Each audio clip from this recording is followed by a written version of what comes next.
الحمد لله الذي لا يعجزه من شيء في الأرض ولا في السماء ما شاء الله كان كما شاء كان في الوقت الذي شاء على الوجه الذي شاء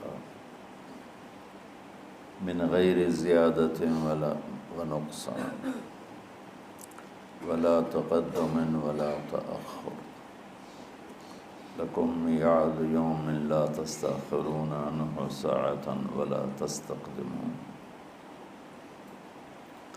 وما لم يشأ لم يكن أعلم أن الله على كل شيء قدير وأن الله قد أحاط بكل شيء علما وأشهد أن لا إله إلا الله وحده لا شريك له وأشهد أن سيدنا ومولانا محمدا عبده ورسوله أما بعد أعوذ بالله من الشيطان الرجيم بسم الله الرحمن الرحيم وكذلك جعلناكم أمة وسطا لتكونوا شهداء على الناس ويكون الرسول عليكم شهيدا وقال النبي صلى الله تعالى عليه وسلم إياكم والغلو في الدين فإنه أهلك من كان قبلكم الغلو في الدين أو كما قال صلی اللہ تعالی علیہ وسلم۔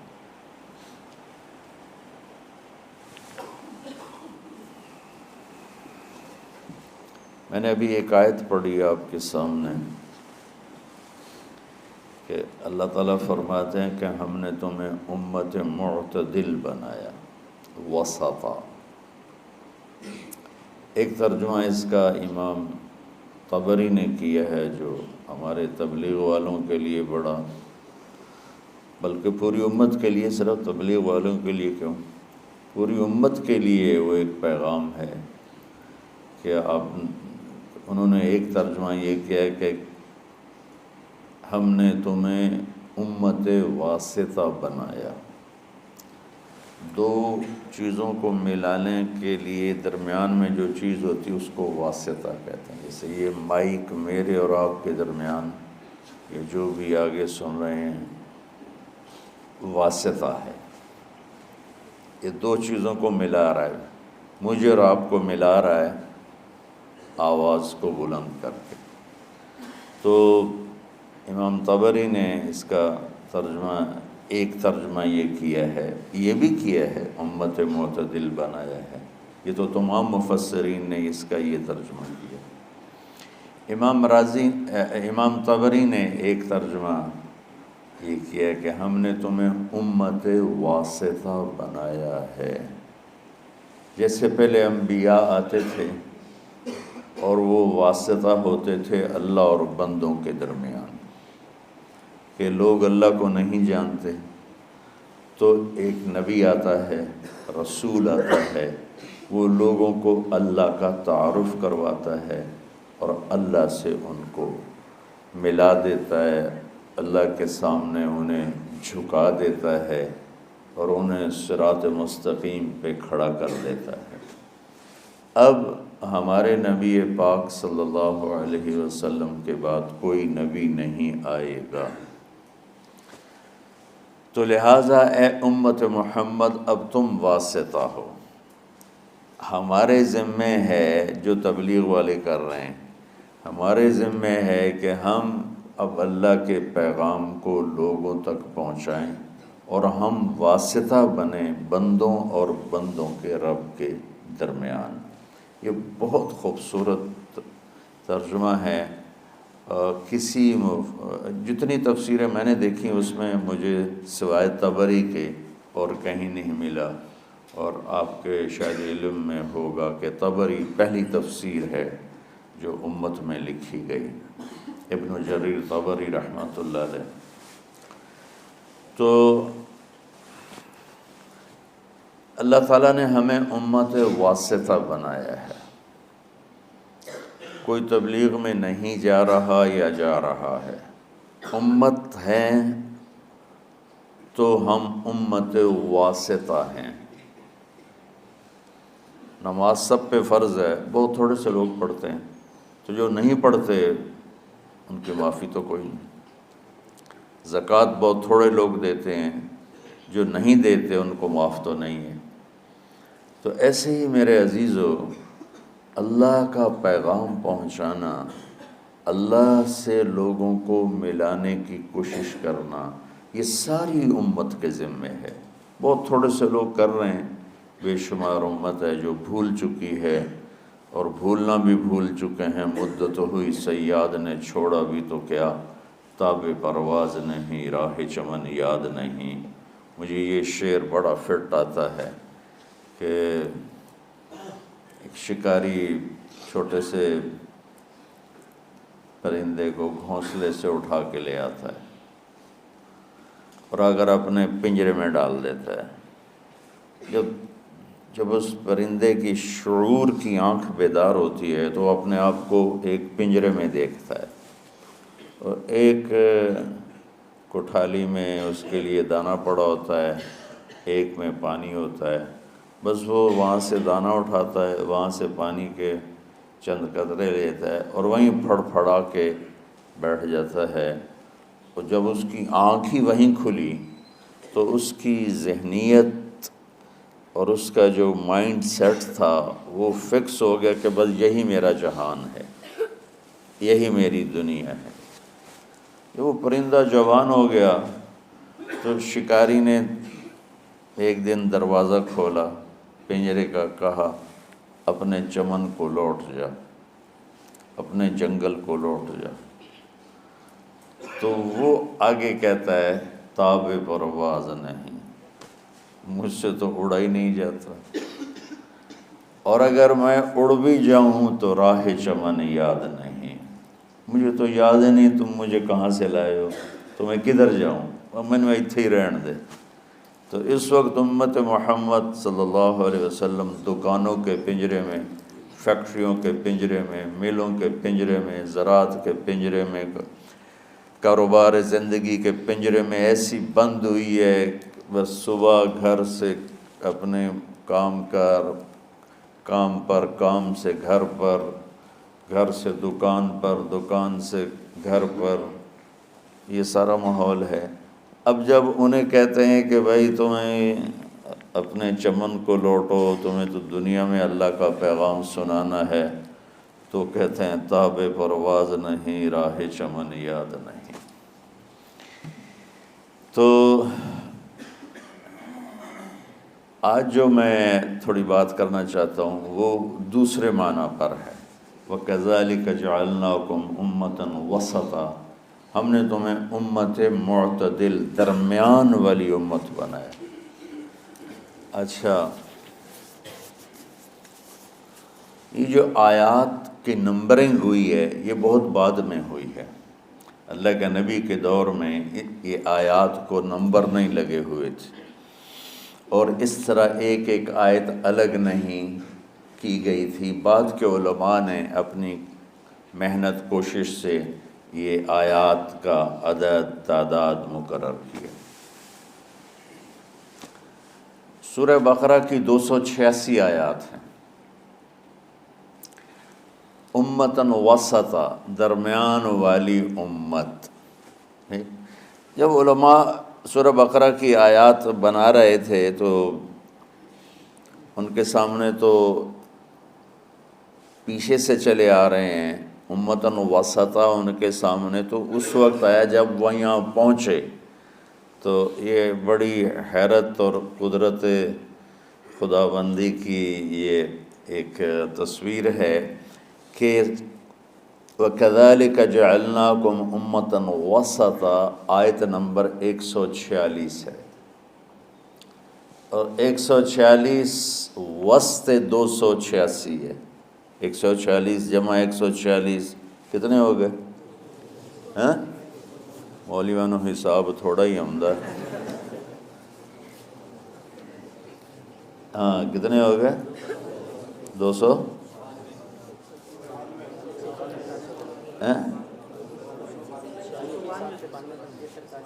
نہیں، پھر یہ آیت نمبر 143 ہے. اب میرا ذہن ہی سویا ہوا ہے، میں کیا آگے. یہ آیت نمبر 143 ہے، 146 نہیں 143 ہے. تو بالکل درمیان میں لفظ کے لحاظ سے، اور ادھر آیت کی تقسیم ہو رہی ہے، تو کرتے کرتے کرتے جب اس آیت پر پہنچے تو یہ 143 بن رہی تھی، اور آیات 286 ہیں، تو اس کا وسط بنتا ہے. اور امتاً وسطا، درمیان والی امت کے پیچھے مفہوم کیا ہے؟ یہودی بہت زیادہ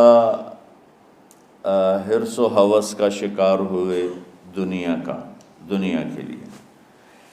عیسائی رہبانیت میں ایسے ترک دنیا رہبانیتاً ابتدعوها ما كتبنا علیہم. اللہ تعالیٰ نے کہا انہوں نے خود ہی شروع کیا، میں نے تو کہا نہیں تھا. تو تھوڑا پیچھے چلے جائیں تو عیسائیوں میں نہانا بھی گناہ تھا، میلا کچیلا رہنا بزرگی تھی. بو آ رہی ہو، کپڑے گندے میلے،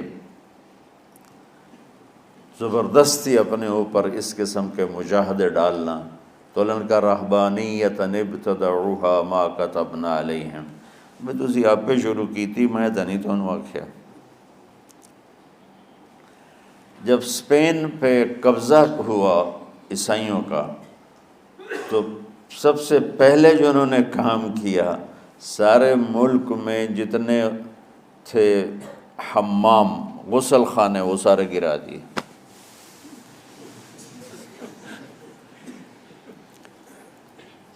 1970 تک انگلینڈ میں 1970 کو زیادہ کسی گھر میں غسل خانہ نہیں ہوتا تھا، ٹوائلٹ نہیں ہوتا تھا. باہر بنے ہوتے تھے جہاں کچھ چند پینیاں دے کے اس میں وہ اپنی ضرورت سے فارغ ہوتے تھے. کسی سے نہانا ہو تو نہاتے تھے.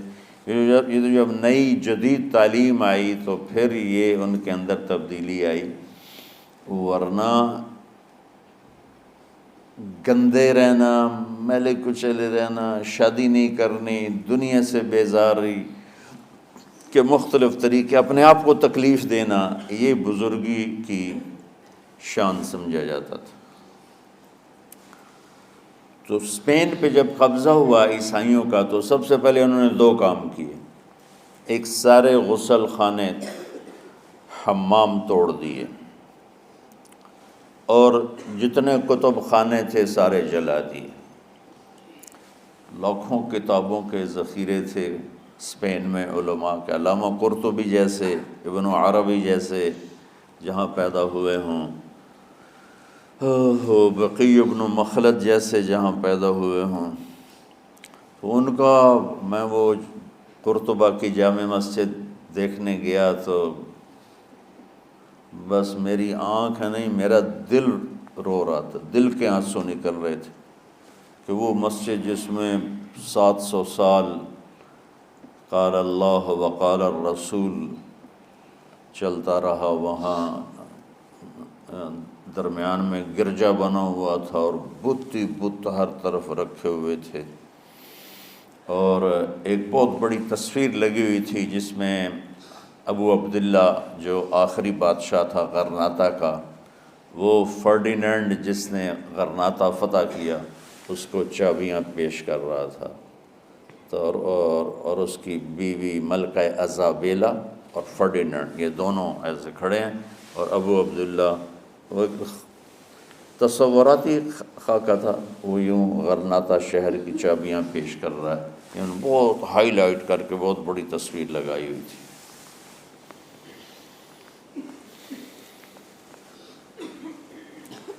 تو ایک دنیا کی ہوس میں بہت آگے چلے گئے، ایک دنیا بیزاری میں بہت آگے چلے گئے. تو اللہ نے دونوں کو ایسے رد کر کے فرمایا وَكَذَلِكَ جَعَلْنَاكُمْ أُمَّةً وَسَطًا، ہم نے تمہیں معتدل امت بنایا ہے. نہ تو دنیا میں ایسے لگو کہ دین برباد ہو جائے، نہ دین میں ایسے لگو کہ دنیا معطل ہو جائے۔ سبحان اللہ۔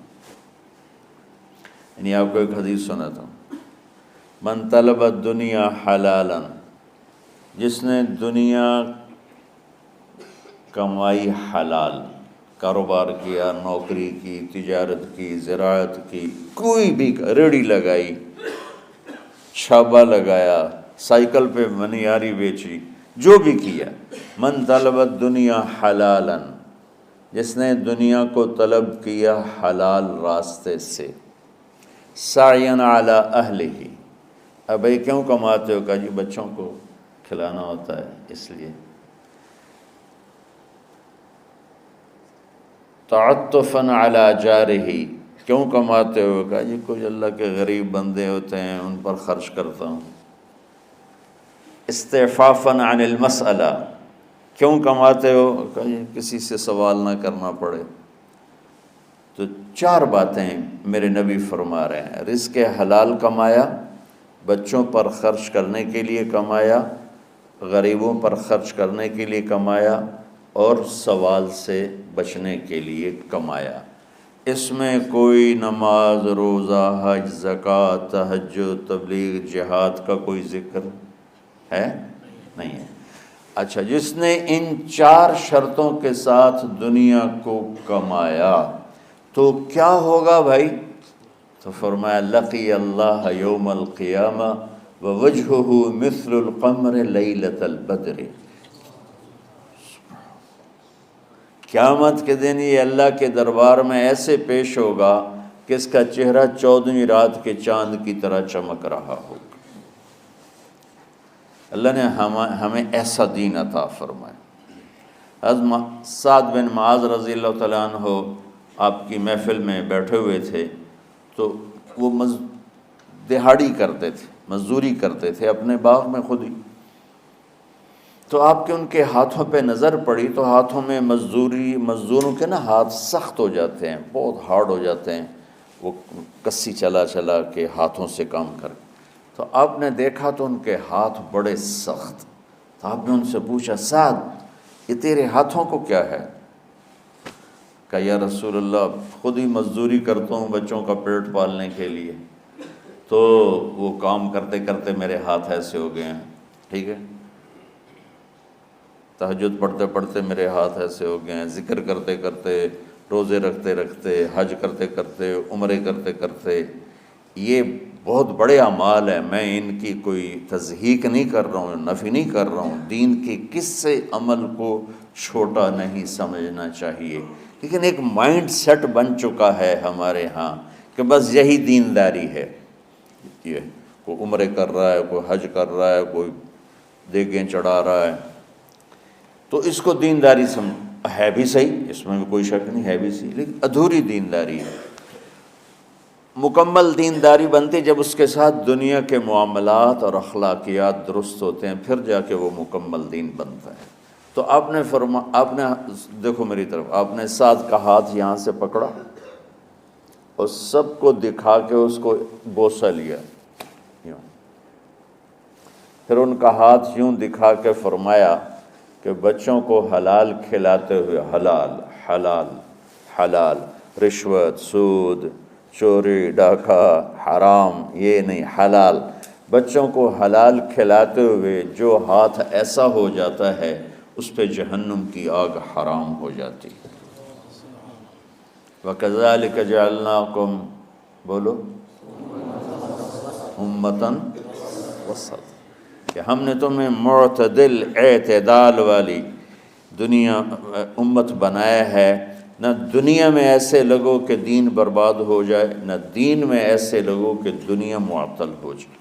اس لیے میں نے ایک حدیث پڑھی تھی، آپ نے فرمایا کہ دین میں غلو سے بچنا، غلو مطلب کہ اس طرح لگنا کہ بچوں کا پتہ نہیں، بیوی کا پتہ نہیں، گھر کا پتہ نہیں، کام کا پتہ نہیں، یہ عیسائیت میں تو بزرگی ہے، ہمارے دین میں بزرگی نہیں ہے۔ یہ انتہا پسندی ہے، یہ تمہید آپ سوچ رہے ہوں گے کہ مولوی صاحب کدھر جا رہے ہیں. میں 15 شعبان کے حوالے سے بات کچھ کرنا چاہتا تھا اور کچھ رمضان کے حوالے سے. 15 شعبان کی رات میں ہمارے ملکوں میں، جو ہمارے عجمی ملک ہیں، اس میں وہ کچھ ہو رہا ہے جو نہ میرے نبی نے کیا، نہ صحابہ نے کیا، نہ تابعین نے کیا.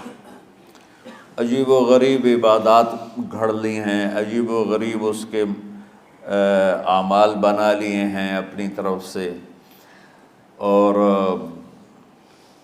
مسجدیں بھری ہوتی ہیں اور روشنیاں لگی ہوتی ہیں اور آتش بازی ہو رہی ہوتی ہے. میرے نبی نے اس رات کی فضیلت بتائی، عمل کوئی نہیں بتایا. جیسے یہاں کوئی صلاۃ تسبیح کی جماعت کرا رہے ہوتے ہیں، کوئی اجتماعی تہجد پڑھ رہے ہوتے ہیں، کوئی دیگیں چڑھا رہے ہوتے ہیں، کوئی آتش بازی کر رہے ہوتے ہیں، تو وہ اس میں اتنا غلو ہو گیا ہے کہ یہ بھی ٹھیک نہیں. اور کچھ علماء نے اس کے رد میں اس کا اتنا انکار کیا ہے کہ اس رات کی کوئی فضیلت ہے ہی نہیں، یہ بھی ٹھیک نہیں. اس بیچ کا راستہ.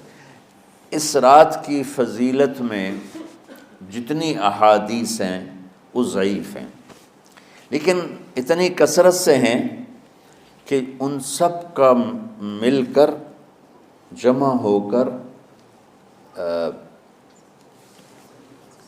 کم از کم وہ حسن لغیر ہی تک تو پہنچ جاتی ہیں.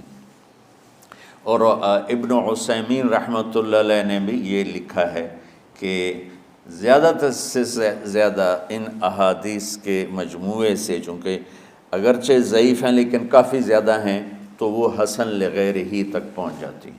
تو حسن لغیر ہی سے کوئی عمل ثابت نہیں ہوتا، عمل ثابت ہوتا ہے صحیح حدیث کے سے. ایک احادیث کی کثرت سے روایات، اور ایک امت کا عمل، کہ امت کا بہت بڑا طبقہ صدیوں سے اس رات کا اہتمام کر رہا ہے. لیکن کچھ عرصہ پہلے تک اہتمام تھا دن میں روزہ رکھنا، رات کو کوئی نوافل پڑھ لینا، کوئی 2 چار زیادہ پڑھ لینا. لیکن اب یہ ڈھول تماشے جو اب شروع ہوا ہے، اس کا تو کوئی وجود ہی کوئی نہیں ہے. تو اس رات کو اللہ تعالیٰ نے مبارک بنایا. اور حدیث پاک میں آتا ہے کہ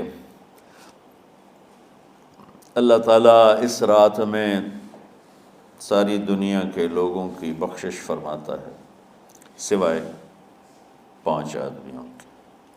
5 کے سوا سب اہل ایمان کی بخشش ہو جاتی. مشرک، المشرک، پہلا مشرک. دوسرا مشاحن. مشاحن کیسے کہتے ہیں؟ دل میں بغض رکھنے والا، کینہ رکھنے والا. تیسرا مسبل ازارہ، اپنے پاجامے شلوار چادر کو ٹخنوں سے نیچے تک لے جانے والا، لیکن ایک شرط کے ساتھ کہ وہ تکبر کی وجہ سے ہو، سستی کی وجہ سے ہے، غفلت کی وجہ سے ہے. چونکہ جب آپ نے ایک مرتبہ اس کے بارے میں بات کی تو حضرت ابوبکر صدیق نے کہا یا رسول اللہ، میری چادر، عرب چادر باندھتے تھے جیسے ہمارے پنجاب کا لباس چادر تھا، اب وہ کم ہو گئے. ہماری تو بزرگ عورتیں بھی اور مرد بھی سب چادر باندھتے تھے، شلوار کا تو کسی کو پتہ ہی نہیں ہوتا تھا ہمارے بچپن میں. یہ تو پھر آہستہ آہستہ جب تعلیم آئی تو شلوار دیہاتوں میں بھی اور شہروں میں عام ہو گئی. تو اگر وہ اس لیے لٹکا رہا ہے کہ طبیعت میں تکبر ہے، پھر اس وعید کا وہ حقدار ہے. اگر ویسے اس کی نیچے جا رہی ہے تو میرا مالک ایسا، وہ تو ہے ہی رحیم و کریم، ہے ہی رحیم و کریم، ہے ہی رحیم و کریم. صرف شلوار نیچے لٹکانے سے وہ اتنی شدید سزا دے، اگر اس کے پیچھے تکبر ہے پھر ہے. یہ تکبر نہیں ہے تو انشاءاللہ وہ اس سے محفوظ ہوگا. تو اپنی چادر کو لٹکانے والا، لیکن بشرط تکبر۔ کتنے ہو گئے؟ عاق لوالدیہ، ماں باپ کا نافرمان۔ نافرمان ایسا کہ دکھ دینے والا۔ چھوٹی موٹی اونچ نیچ تو ہر بچے سے ہو جاتی ہے، نہیں، جن نے والدین کو ٹکڑے ٹکڑے کر دیا ہو اور ان کو دکھ دے دے دے دے کے ان کا سینہ چیر دیا ہو، چونکہ آپ کہتے ہیں پرزے پرزے کرنا کسی چیز کو، تو اپنے دکھ دے کر اپنی بدتمیزی کے ساتھ اس نے ماں باپ کا دل زخمی کر دیا ہو، ایک یہ نہیں معاف ہوتا۔ پانچواں، مدمن خمر، مسلسل شراب پینے والا، مستقل جو شراب کا عادی ہو، ان پانچ کو مؤخر کر دیا جاتا ہے۔ معافی نہیں ہونے کا مطلب یہ نہیں کہ اللہ تعالیٰ کبھی معاف نہیں کرے گا، معافی نہ ہونے کا مطلب یہ ہے کہ یہ پانچ ایسے گناہ ہیں کہ اس کی وجہ سے بخشش رک جاتی ہے۔ اگر وہ شرک سے نکل آئے، وہ کینہ سے نکل آئے، وہ تکبر سے نکل آئے، وہ والدین کی نافرمانی سے نکل آئے، شراب چھوڑ دے، تو ان کی بھی بخشش ہو جاتی۔ جب کوئی توبہ کرے گا فوراً بخشش ہو جائے گی۔ نہ 15 شعبان کی ضرورت ہے، نہ لیلۃ القدر کی ضرورت ہے، نہ بیت اللہ جانے کے ساتھ توبہ کی شرط ہے۔ جہاں بھی وہ بیٹھ کے توبہ کرے گا، جس لمحے میں کرے گا، اسی وقت اس کی توبہ قبول ہوگی اور اللہ اس کے پچھلے سارے گناہوں کو معاف فرما دے گا۔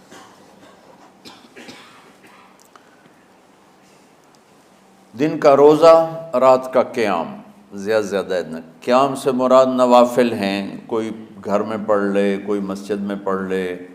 نوافل، نفلی عبادات گھر میں ہی افضل ہوتی ہیں۔ میرے نبی سنتیں ہمیشہ گھر سے پڑھ کے آتے تھے، تہجد اپنے گھر میں پڑھتے تھے، مسجد میں نہیں پڑھتے تھے، سوائے اعتکاف کے آپ اپنے نوافل سنتیں سب گھر میں پڑھتے تھے اور مسجد میں صرف فرض آ کے ادا فرماتے تھے، اور اس کے بعد بیٹھنا ہوتا تھا تو بیٹھ جاتے تھے، اٹھنا ہوتا تھا تو اٹھ جاتے تھے۔ تو اعتدال اللہ کو ہر چیز میں پسند ہے۔ دنیا جو مختصر ہے اس میں کیسے پسند نہیں ہوگا؟ آخرت جیسے معاملے میں بھی اللہ ہم سے کہہ رہا ہے اعتدال، امتاً وسطا۔ ایسے عیسائیوں کی طرح ترک دنیا بھی نہ کرو، یہودیوں کی طرح دنیا کے پیچھے نہ پڑ جاؤ، رزق حلال بھی کماؤ، اپنے بچوں کو بھی دیکھو، اپنے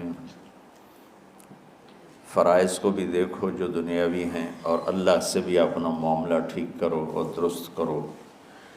بعد کے زمانے میں صحابہ کے بعد سے ہی ایک انتہا پسندی امت میں آئی، ساری رات جاگنا۔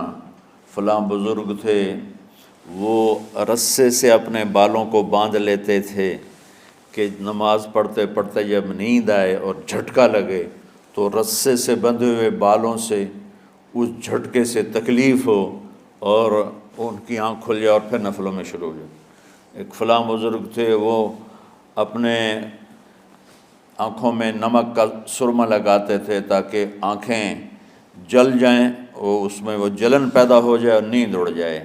یہ ایسے واقعات بھرے پڑے ہیں۔ فلاں بزرگ تھے، انہوں نے 30 سال عشاء کے وضو سے فجر کی نماز ادا کی۔ یہ اپنی جگہ پہ بزرگی ہے، لیکن یہ بھائیوں یہ دین ہم پیش نہیں کر سکتے۔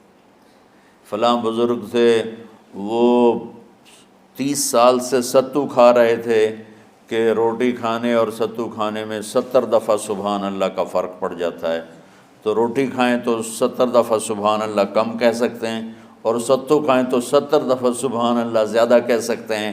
تو لہٰذا انہوں نے کہا مجھے تو 30 سال ہو گئے، میں تو ستو کھا رہا ہوں، میں تو روٹی نہیں کھا رہا۔ یہ دین نہیں ہے، یعنی یہ وہ دین نہیں جو ہم انسانیت کو پیش کر سکتے۔ یہ تو لوگوں کو دوڑانے والی بات ہے۔ اور ایک آدمی ایک بزرگ سے ملنے گیا تو وہ نوافل پڑھ رہے تھے، وہ ظہر سے عصر تک نفل پڑھتے رہے، وہ ان کے انتظار میں بیٹھا رہا، پھر عصر سے مغرب تک وہ مراقبہ کرتے رہے، وہ انتظار میں بیٹھا رہا، پھر مغرب سے عشاء تک وہ نفل پڑھتے رہے، وہ بیچارہ انتظار کرتا رہا، پھر عشاء کے بعد پھر نفل شروع کیے تو تہجد تک نفل پڑھتے گئے اور وہ بیچارہ پیچھے بیٹھا ہوا۔ تو تہجد کے آخر میں ان کی مصلی پہ بیٹھے بیٹھے ایسے اونگ آ گئی، تو یوں جھٹکا لگا تو کہا یا اللہ میں اس آنکھ سے پناہ مانگتا ہوں جو سونے سے اس کا دل ہی نہیں بھرتا۔ اور پھر اس کے بعد فجر کی نماز پڑھ کے اشراق تک بیٹھے رہے، پھر اشراق پڑھے، اخیر وہ بیچارہ اٹھی کے واپس آ گیا کہ لگتا ہے نام تو ویل ہی کوئی نہیں۔ تو وہ اس نے کسی سے پوچھا کہ یہ بزرگ کب سے یہ کر رہے ہیں؟ کہ پچھلے 30 سال سے کر رہے ہیں۔ یہ راہبانیت کی شکل ہے، یہ وہ دین نہیں جو ہم لوگوں کو پیش کریں گے تو وہ کہیں گے واہ واہ واہ واہ کیا دین ہے بھائی، قبول کرو۔ یہ ایک قسم کا غلو آیا۔ میں ایک حدیث سناتا ہوں، بخاری شریف میں بھی ہے، مجھے اب ہر شے بھول گئی، لیکن وہ ہے نہی الغلو، اس طرح کر کے آپ لوگ زیادہ جانتے ہوں گے جو پڑھ رہے ہیں، کہ غلو سے نہیں۔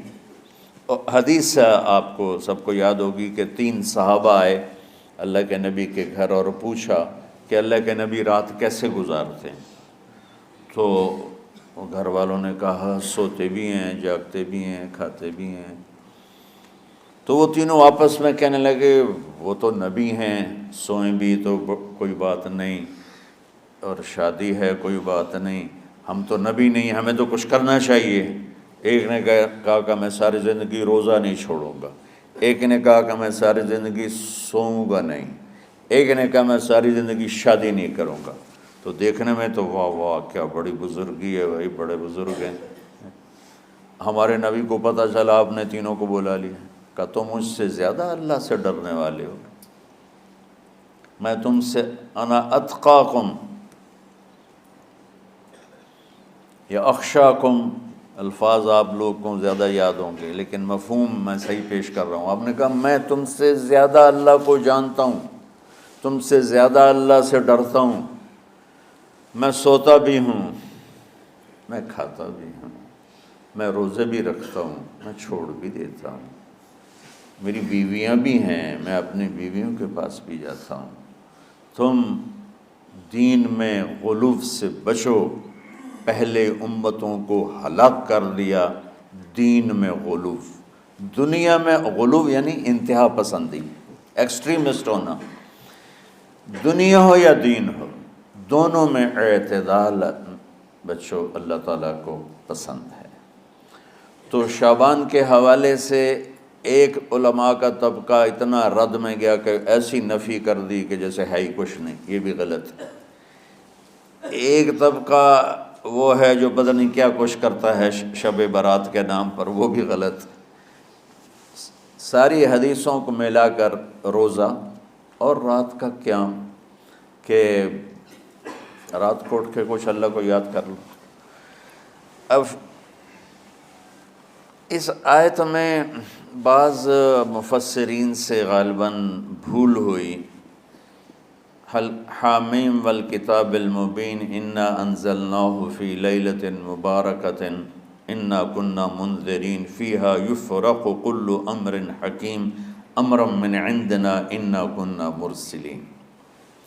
یہ لیلۃ القدر ہے، انا انزلناہ فی لیلۃ مبارکۃ، یہاں دوسرے لیلہ مبارک رات میں ہم نے قرآن کو اتارا۔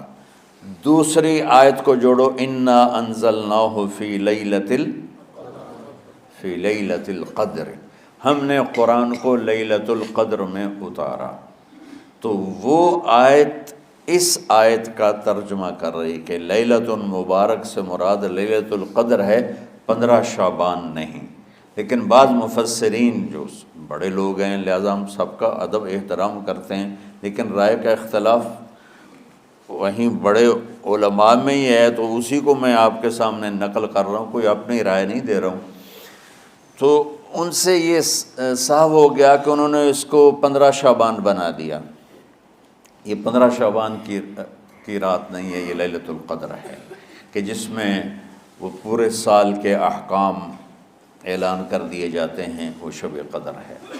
اس میں بھی معافی ہوتی ہے، اس میں بھی معافی ہوتی ہے، لیکن شب قدر تو قرآن سے، صحیح احادیث سے ثابت ہے، اور شعبان کی رات ضعیف حدیثوں سے ثابت ہے، لیکن کثرت حسن لغیرہ اور امت کا عمل اس میں بہت بڑی گنجائش پیدا کرتا ہے۔ تو جو بچہ روزہ رکھنا چاہے ضرور رکھے، جو رات کو اٹھنا چاہے ضرور اٹھے، لیکن وہ اتنا نہ اٹھے کہ صبح سبق میں سویا پڑا ہو۔ تو ایسی عبادت نہیں چاہیے کہ آپ اپنے طلب علم جو فرض ہے اس میں آپ سوئے پڑے ہوں، تو تمہارے خراٹوں سے سبق بھی متاثر ہو رہا ہو۔ تو اعتدال بچوں، ہر چیز میں اعتدال۔ تو اس میں یہ جو 5 ہیں، ایک مشرک، ایک مشاحن۔ مشاحن کون ہے؟ جو دل میں کینہ بغض رکھتا ہے۔ اب میں کہاں سے آنسو لاؤں اس بات پر رونے کے لیے کہ ایک تو دنیا داروں کا بغض کینہ ہے آپس کی لڑائیوں سے، لیکن یہ جو دیندار ایک دوسرے سے بغض، اس قدر بغض رکھتے ہیں کہ کافر بنائے بیٹھے ہیں ایک دوسرے کو، سلام کا جواب نہیں دیتے، جنازے میں نہیں شریک ہوتے۔ اس کا جرم واپس جاتا ہے تاجروں کو نہیں، حکمرانوں کو نہیں، خطیبوں کو، نادان، ہر خطیب نہیں، نادان خطیبوں کو، جو ہر مکتبہ فکر میں موجود ہیں، جو اس شدت کے ساتھ اوروں کی نفی کرتے ہیں اور اپنے آپ کو صحیح کہتے ہیں کہ جیسے باقی سب جہنمی ہیں، سب کافر ہیں، اور صرف ہم ہی صحیح ہیں اور ہم ہی جنت میں جائیں گے اور کوئی جنت میں نہیں جائے گا۔ تو چونکہ اس میڈیا کے ذریعے سے بہت سی امت سن رہی ہے، تو میں دیکھو بچوں ہاتھ جوڑتا ہوں اللہ کے واسطے، دین پیش کرنا، کافر کافر کے نعرے مت لگانا، اور یہ کافر وہ کافر، یہ کافر وہ کافر۔ اللہ بڑا کریم ہے۔ من کان آخر کلامہ لا الہ الا اللہ۔ یہ مولانا شاہد صاحب کے بھائی ساری زندگی کمیونسٹ رہے، ساری زندگی، اور دین سے بیزاری اور دینداروں سے نفرت نہیں، اور مرنے سے پہلے 3 دفعہ کلمہ پڑھا، چند دن پہلے ان کا انتقال ہوا ہے۔ تو اللہ کو کون سا عمل ایسا پسند آیا ہوا تھا کہ ایمان کو باقی رکھا؟ وہ دین سے نفرت کا اظہار کر رہے ہیں، دینداروں سے نفرت کا اظہار کر رہے ہیں، کتابیں لکھی ہیں، لیکن ایمان والی ماں نے جنم دیا تھا اور دودھ پلایا تھا، اور بچپن میں کلمہ بھی پڑھتے تھے، نمازیں بھی سیکھی ہوں گی، قرآن بھی پڑھا ہوگا۔ اس کے بعد ساری زندگی کمیونسٹ رہے۔ کون سی نیکی اللہ کو پسند تھی کہ مرتے ہوئے 3 دفعہ لا الہ الا اللہ پڑھا؟ ابو زرع رحمۃ اللہ علیہ بڑے محدثین میں سے ہیں، فرماتے تھے مجھے 1,00,000 حدیث اس طرح یاد ہے جیسے تمہیں سورہ فاتحہ یاد۔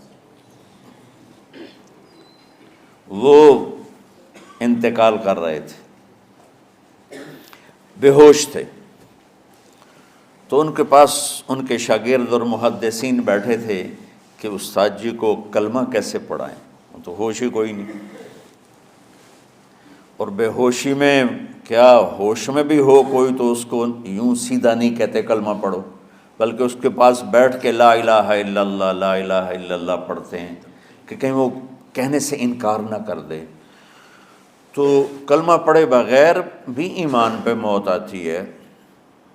ہمارے ایک بڑے قریبی تھے، میرے والد کے بڑے دوست، ان کا اچانک انتقال ہو گیا، تو میں نے ان کو خواب میں دیکھا، تو میں خواب میں ان سے کہہ رہا ہوں، وہ مجھے اپنا کہا دیکھو بیٹا یہ میرا گھر ہے جنت میں، تو میں نے ان سے کہا چاچا تسا کلمہ تو پڑھیا کوئی نہ آئی، میں خواب میں کہہ رہا ہوں کہ چاچا تو سے کلمہ تو پڑھیا کوئی نہیں، کہ پتر کلمہ پڑھنا ضروری نہیں ہوتا، ایمان ضروری ہوتا ہے، ایمان ضروری ہوتا ہے۔ ہاں اس کا اظہار ہو جائے تو پھر وہ مہر لگ گئی، من کان آخر کلامہ لا الہ الا اللہ دخل جس کا آخری کلام لا الہ الا اللہ ہوگا وہ جنت میں داخل ہوگا۔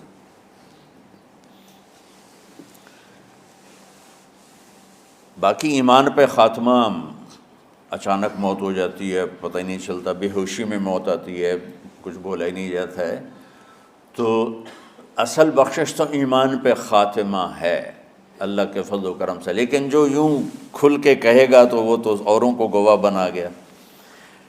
تو ان کے ایک شاگرد منذر بن شازان وہ کہنے لگے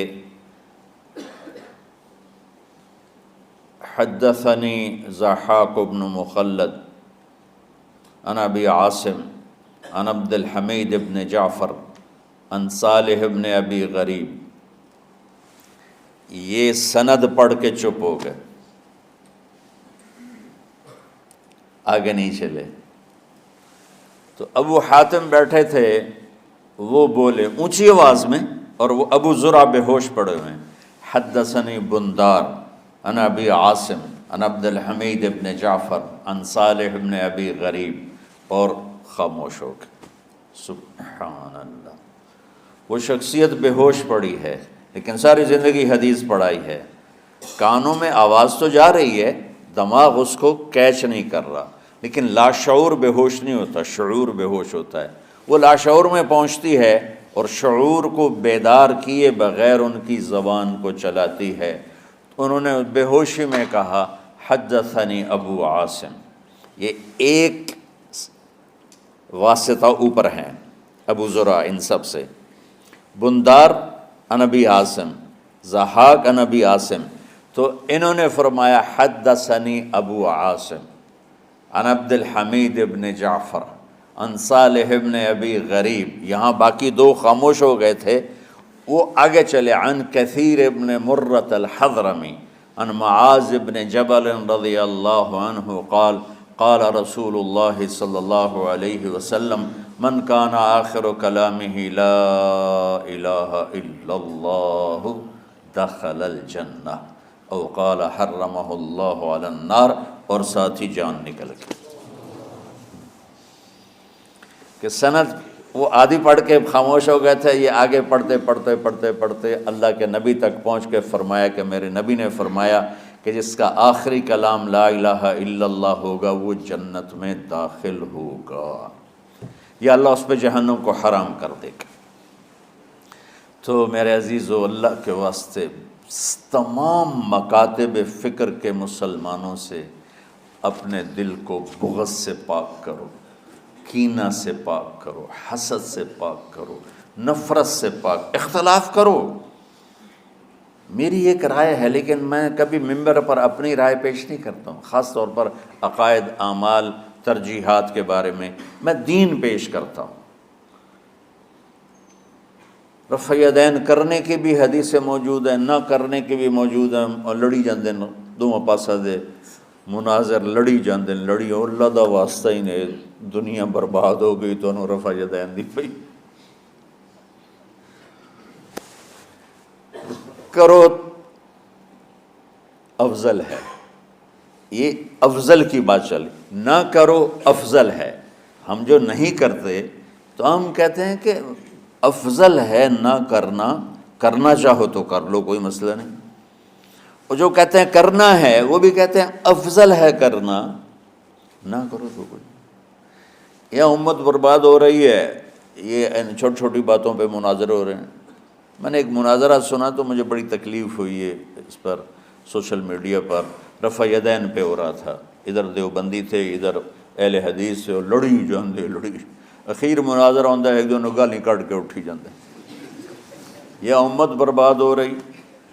ہمارے علاقے میں سنپال قوم ہے، راجپوتوں کی ایک شاخ ہے، تو اس میں ایک مار پلوان سنپال تھے، ان کا وزن ماشاءاللہ صرف 8 من تھا۔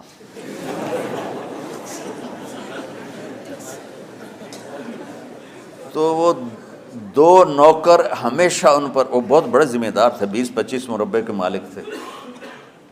میرے والد صاحب کے وہ جماعتی تھے، بچپن میں اسکول میں ہم جماعت تھے، تو ان کو 2 نوکر اٹھاتے تھے، 2 ہی بٹھاتے تھے، 2 ہی چلاتے تھے،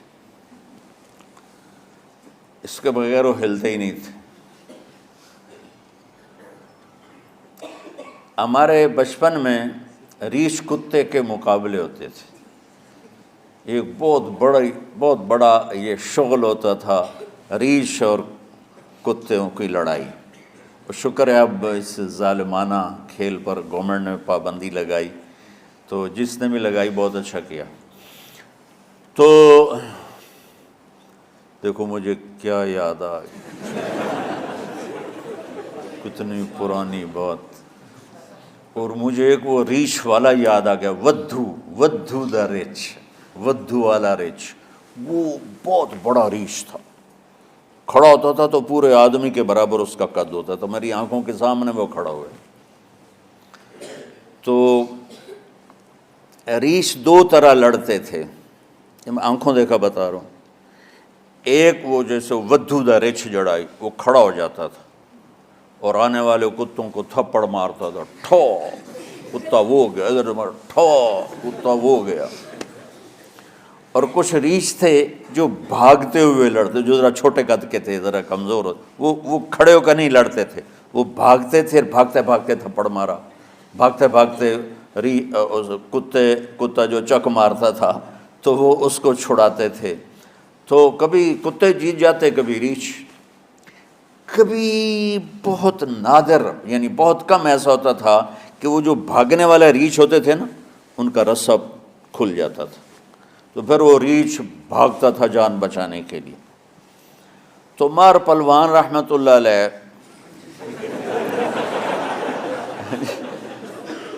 اس میں ہنسنے کی کیا بات، تم نے رحمۃ اللہ علیہ صرف بزرگوں کے لیے سمجھ لیا؟ بھائی ہر مسلمان زندہ کو بھی کہہ سکتے ہیں رحمۃ اللہ علیہ، مردہ کو بھی کہہ سکتے ہیں، یہ ہم نے عجب تقسیم کر دی ہے، بزرگوں کے لیے رحمۃ اللہ علیہ اور عام مسلمانوں کے لیے مرحوم۔ ارے بھائی تم کیوں بخل کرتے ہو؟ رحمۃ اللہ علیہ دعائی ہے، کسی کو بھی دی جا سکتی ہے۔ رضی اللہ عنہ بطور دعا ہر مسلمان کے لیے ہے، علیہ السلام بطور دعا ہر مسلمان کے لیے۔ لیکن یہاں وہ عجیب تقسیم ہو گئی ہے کہ بھائی رضی اللہ، ہاں بطور خبر کہ اللہ ان سے راضی ہو گیا، یہ صرف صحابہ کے لیے ہے کہ کلن وعد اللہ الحسنی، اللہ تعالیٰ نے تقسیم تو کی کہ میرے نبی تیرے صحابہ سارے ایک جیسے نہیں ہیں، لیکن میرا وعدہ ہے سب جنتی ہیں۔ تو اس لحاظ سے رضی اللہ عنہ، ابو بکر رضی اللہ عنہ بطور خبر صرف صحابہ کے لیے، بطور دعا میں اپنے باپ کے لیے بھی کہہ سکتا ہوں، اپنی ماں کے لیے بھی کہہ سکتا ہوں، اور ہر مسلمان کے لیے کہہ سکتا ہوں جو فوت ہو چکا ہے یا جو زندہ ہے اس کو بھی کہہ سکتا ہوں رضی اللہ عنہ، اللہ تو اس سے راضی ہو، جب ہم اردو میں کہتے ہیں اللہ تم سے راضی ہو، رضی اللہ عنک۔ تو جو مر گیا ہے اس کو بطور دعا رضی اللہ عنہ کہہ سکتے ہیں، رضی اللہ عنہ کہہ سکتے ہیں، رحمۃ اللہ علیہ کہہ سکتے ہیں، علیہ السلام کہہ سکتے ہیں، علیہ السلام کہہ سکتے ہیں۔ لیکن چونکہ مسلمانوں کا ایک طبقہ حضرت کہ مولا علی کو علیہ السلام کہتا ہے، ائمہ اہل بیت کو علیہ السلام کہتے ہیں، تو ہم نے اس پر کانٹا پھیر دیا، ہم نے نہیں رضی اللہ عنہ۔ اتنی چھوٹی مولیوں دے دل چڑی طرح ہو گئے، چڑی نہیں ہوگی، چڑی دے دل تو چھوٹے دل ہو گئے، ظرف ہے، پتہ نہیں کہاں چلا گیا، حالانکہ علم تو وسعت پیدا کرتا ہے۔ آج کا پڑھنا پڑھانا وہ ایسے دلوں کو تنگ کر کے سکیڑ کے چڑیا سے بھی چھوٹا بنا دیتا ہے۔ ارے بھائی ہر کسی کو بطور دعا علیہ السلام کہہ سکتے ہو، علیہ السلام کہہ سکتے ہو۔ میں بیان کر رہا تھا تو میں یعنی ایسے نجی محفل میں بیان تھا علماء میں، تو بات کرتے کرتے میں نے کہا مولانا مودودی رحمۃ اللہ علیہ، ان کی ایک جو خدمت ہے کہ انہوں نے یہ پہلے شخص ہیں جنہوں نے دین کو آسان لفظوں میں پڑھے لکھے طبقے تک پہنچایا۔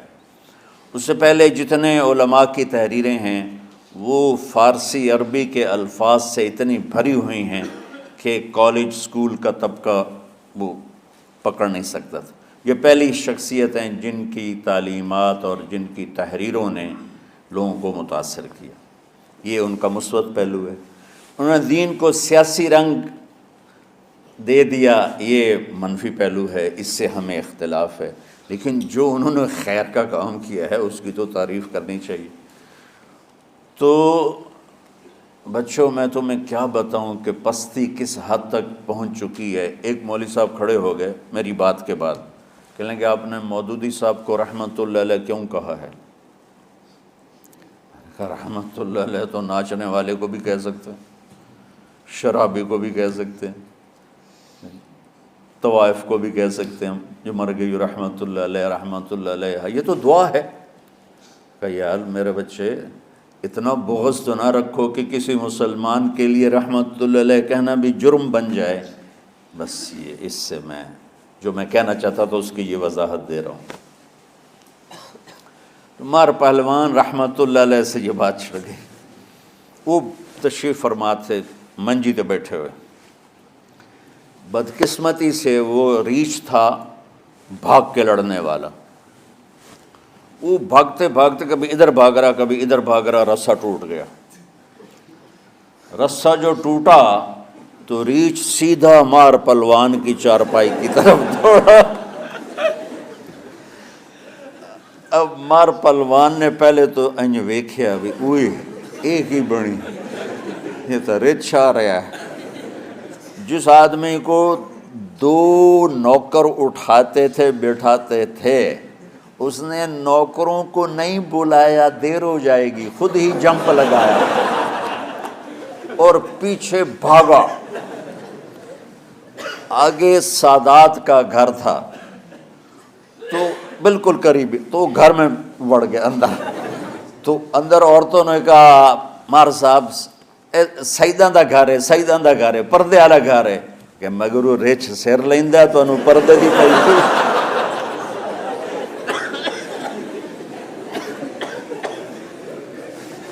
تو میں سچی بات ہے بچوں، اتنا مجھے دکھ ہوتا اور درد ہوتا ہے کہ امت تباہ و برباد ہو رہی ہے، مرتد ہو رہے ہیں، دین سے بیزاری کا اعلان کر کلم کھلا کہہ رہے ہیں میں کسی دین کو نہیں مانتا، اور یہ رفع یدین پہ لڑے ہی جا رہے ہیں لڑے ہی جا رہے ہیں۔ 20 تراویح 8 تراویح 20 تراویح 8 رکعت 20 رکعت 8 رکعت، سورۃ فاتحہ پڑھنی ہے نہیں پڑھنی ہے۔ یہ وہ کون سے مسائل ہیں جس پہ جنت اور جہنم کا فیصلہ؟ بغض جہنم میں لے جائے گا، چاہے دینی بغض ہو چاہے دنیاوی بغض ہو، جہنم میں لے جائے گا۔ البغض للہ اور چیز ہے، یہ تو بغض لنفس ہی ہے، بغض للہ کے لیے مولا علی کا واقعہ کافی ہے۔ ایسی مثال تاریخ میں دوبارہ ہوں گی، میری نظر سے نہیں گزری، کہ آپ خیبر کی جنگ میں یہودی سے لڑ رہے ہیں اور اس کو گرا لیا اور اس کو قتل کرنے لگے تو اس نے منہ پہ تھوک دیا، سبحان اللہ۔ اب تو اور زیادہ قتل کرنا چاہیے تھا بے دردی سے، آپ پیچھے ہٹ گئے، کہا آ بھائی دوبارہ۔ کہنے لگا کیا ہوا؟ کہ تم نے میرے منہ پہ تھوکا نا، تو پہلے میں تمہیں اللہ کے لیے قتل کر رہا تھا، جب تم نے میرے منہ پہ تھوکا تو مجھے ذاتی غصہ آ گیا۔ البغض لنفسی، کہ میں میری تمہاری کوئی دشمنی نہیں، صرف اللہ کے لیے ہے، تو تمہارے تھوکنے سے میرے اندر ذاتی دشمنی پیدا ہوئی، ذاتی غصہ پیدا ہوا، تو یہ قتل اللہ کے لیے نہ ہوتا میری ذات کے لیے ہوتا، لہذا آپ دوبارہ لڑیے۔ کہنے لگا مجھے کلمہ پڑھا دو۔ تو شکر ہے کچھ ماحول بدلا بھی ہے، ہر مکتب فکر میں معتدل لوگوں کی تعداد بڑھ رہی ہے، لیکن ہر مکتب فکر میں ایسے سخت دل اور ایسے متعصب آنکھوں پہ پٹی باندھ کے بیٹھے ہوئے ہیں کہ اپنے سوا کسی کو مسلمان سمجھنا ہی نہیں۔ اچھا دیکھو تم میری اولاد ہو، اللہ کا واسطہ دیتا ہوں، اگر تمہارا میرا کوئی تعلق ہے، پتہ نہیں تمہارا مقدر تمہیں کہاں کہاں لے جائے، کس ممبر پہ بیٹھو، کس مسند پہ بیٹھو، کس درس کی مجلس میں بیٹھو، لوگوں کو دین پڑھانا، بچوں کو، اگلی نسل کو دین پڑھانا، اگلی نسل میں نفرت کے بیج نہ بونا، بغض کے بیج نہ بونا۔ میرا رب بڑا کریم مہربان ہے۔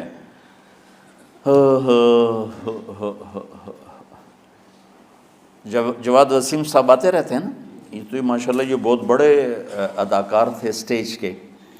تو اسٹیج کی دنیا بڑی غافل دنیا ہے، ہر گناہ وہاں ہوتا ہے، ہر عیب وہاں ہوتا ہے۔ تو وہ ایک اپنے ساتھی کا بتا رہے تھے کہ جس کی ساری زندگی ہر عیب، ہر گناہ میں انتہا پر تھی، اور اسٹیج پہ ڈرامہ کرتے ہوئے ہارٹ اٹیک ہوا، یعنی کوئی گھر میں نہیں، کوئی مسجد میں نہیں، اسٹیج پر غفلت کی انتہا میں ہارٹ اٹیک ہوا۔ کم اٹھا کے پیچھے لے گئے تو انہوں نے زور زور سے کلمہ پڑھنا شروع کیا، اور کلمہ پڑھتے پڑھتے انتقال ہو گیا۔ تو جس شخص کی ساری زندگی ایسے عیبوں میں گزری کہ میں منہ پہ لاتے ہوئے شرماتا ہوں، وہ مرتے ہوئے کلمہ پڑھ رہا ہے، تو میرے رب کو کیا چیز پسند ہے؟ یہ مولانا شاہ صاحب کے بھائی کا واقعہ، تو ابھی کا واقعہ۔ تو اللہ کے واسطے نہ جنت کے ٹھیکیدار بنو، نہ دوزخ کے داروغہ بنو، بے چل واڑی جا سارے آنا۔ یہ اللہ کا کام ہے، کس کو جنت میں ڈالنا ہے، کس کو جہنم میں ڈالنا ہے۔ یغفر لمن یشاء ویعذب من یشاء۔ بس ایک اللہ نے کہا ہے کہ ان اللہ لا یغفر ان یشرک بہ، دیکھو میرے بندو میں شرک معاف نہیں کروں گا، ویغفر ما دون ذلک لمن یشاء، باقی جس کو چاہوں معاف کر دوں۔ تو کیوں؟ اب دورے کے بچے بیٹھے ہوئے ہیں، اب جانے والے ہیں چند دنوں میں، تو خاص طور پر ان کے لیے میں یہ پیغام دینا چاہتا ہوں کہ اللہ کے واسطے اگر اللہ تم سے دین کا کوئی کام لے تو دین پیش کرنا، مسلک پیش نہ کرنا، دین پیش کرنا۔ امت مسالک میں بٹی ہوئی ہے، مختلف ہر ایک کی ترجیحات ہیں۔ میں اپنی ترجیحات جو میں صحیح سمجھتا ہوں وہ میں آپ پہ لاگو نہ کروں۔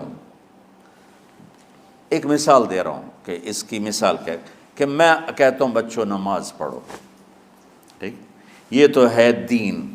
میں کہتا ہوں دیکھو بچوں ہاتھ یہاں باندھنے ہیں، یہاں نہیں باندھنے ہیں، یا میں کہتا ہوں دیکھو ہاتھ یہاں باندھنے ہیں، یہاں نہیں باندھنے ہیں، اور آمین اونچی کہنی ہے، آمین اونچی نہیں کہنی، رفع یدین نہیں کرنا، رفع یدین کرنا ہے۔ یہ مسلک کی تبلیغ ہے، دین کی نہیں۔ ہر طرف، دونوں طرف صحیح احادیث موجود ہیں۔ میں نے اس کو لے لیا، مولوی سعید نے اس کو لے لیا، تو اس میں لڑائی کی کیا بات؟ تو امت مختلف مکاتب فکر میں بٹی ہوئی ہے، اللہ تمہیں توفیق دے تو دین پیش کرنا، مسلک کی تبلیغ نہ کرنا، دین کی تبلیغ کرنا۔ ہاں اپنے مسلک کو بتاؤ درس گاہ میں، ہم نے اپنا مسلک پڑھا درس گاہ میں، لیکن آپ کو عجیب بات بتاؤں، میں نے 7 سال رائمنڈ میں پڑھا، میں اللہ کی قسم اٹھا کے کہتا ہوں 7 سال میں ایک دفعہ ہمارے استادوں نے کسی مسلمان فرقے کے خلاف ہمیں نفرت نہیں دلائی، ایک سبق بھی مجھے یاد نہیں کہ ہمارے استادوں میں سے کسی نے چڑھائی کی ہو اہل حدیث پر، بریلویوں پر، شیعوں پر، کبھی بھی نہیں۔ ہمیشہ میں امت امت امت امت، اللہ نے وہ ہمارے دل میں گاڑ دی وہ بات۔ آگے میں جو نسل تیار کرنا چاہتا ہوں ایسی تیار کرنا چاہتا ہوں کہ اعتدال والی امت۔ ہاں شعبان کے اس لحاظ سے فضیلت ہے کہ میرے نبی شعبان میں روزے بہت رکھتے تھے، صرف 15 شعبان کی بات نہیں۔ آپ جب رجب کا مہینہ آتا تھا تو آپ کہتے اللہم بارک لنا فی رجب و شعبان و بلغنا رمضان، یا اللہ ہمارے شعبان میں اور رجب میں برکت دے اور رمضان شریف نصیب فرما۔ اب رمضان شریف بھی آ رہا ہے اور آپ کو معلوم ہے ہم نے رمضان میں پڑھائی رکھی ہے، چھٹیاں نہیں رکھی۔ جب میں نے حسنین شروع کیا 1999 میں، تو اللہ نے میرے دل میں یہ بات ڈالی کہ رمضان تو علم کا مہینہ ہے، انا انزلناہ فی لیلۃ القدر، اور چاروں آسمانی کتابیں رمضان میں اور سارے صحیفے رمضان میں۔ پتہ نہیں اللہ کو کیا پسند تھا اس مہینے کا۔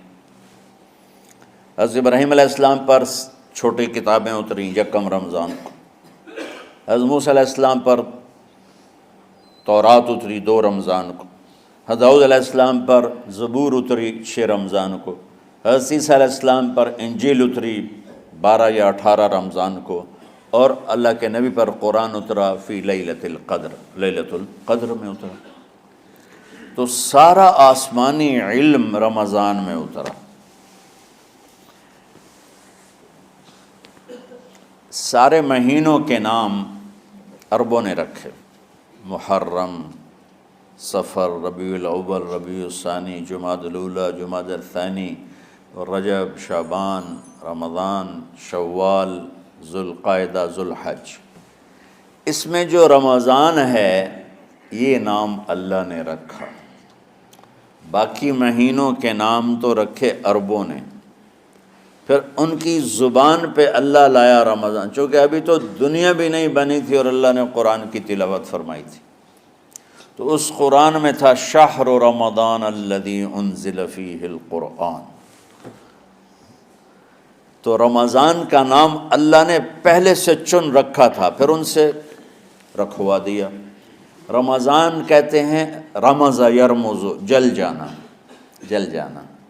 رمضان کو رمضان کیوں کہتے ہیں؟ کہ اس میں گناہ جل جاتے ہیں۔ مسلمان پہلا روزہ رکھتا ہے اور اس کے گناہ اللہ جلانا شروع کرتا ہے، اس کی بھوک پیاس کی آگ میں گناہوں کو ڈالتا ہے، جلاتا ہے۔ آخر 29 رمضان یا 30 رمضان آخری رات اللہ تعالیٰ اس کی پچھلے سال کے سارے گناہ معاف فرما دیتا ہے۔ تو اس کو اس سے تشبیہ دی گئی کہ جیسے جلنے سے چیز ختم ہو جاتی ہے، رمضان کے روزے کی بھوک اور پیاس کی تپش سے اللہ تعالیٰ پچھلے سال کے سارے گناہوں کو معاف فرما دیتا۔ تو مجھے خیال آیا اس وقت جب ابھی بالکل کزرع اخرج شطأہ تھا، ہمارے مدرسے کی مثال کزرع اخرج شطأہ، دعا کرو اللہ تعالیٰ فاستغلظ فاستوی علی سوقہ سے بنا دے۔ امید تو ہے کہ کچھ شکل اللہ نے بنا دی، اللہ اسے پوری دنیا میں پھیلا دے۔ میری تو تمنا ہے کہ ایک ایسی مثبت سوچ کے علماء کے اللہ میرے ذریعے سے تیار کروا دے جو امت کو جوڑنے والے ہوں، توڑنے والے نہ ہوں۔ کتنا ظلم و ستم ہے کہ پیسے بھی لیتے ہیں اور امت کو توڑ کے چلے جاتے۔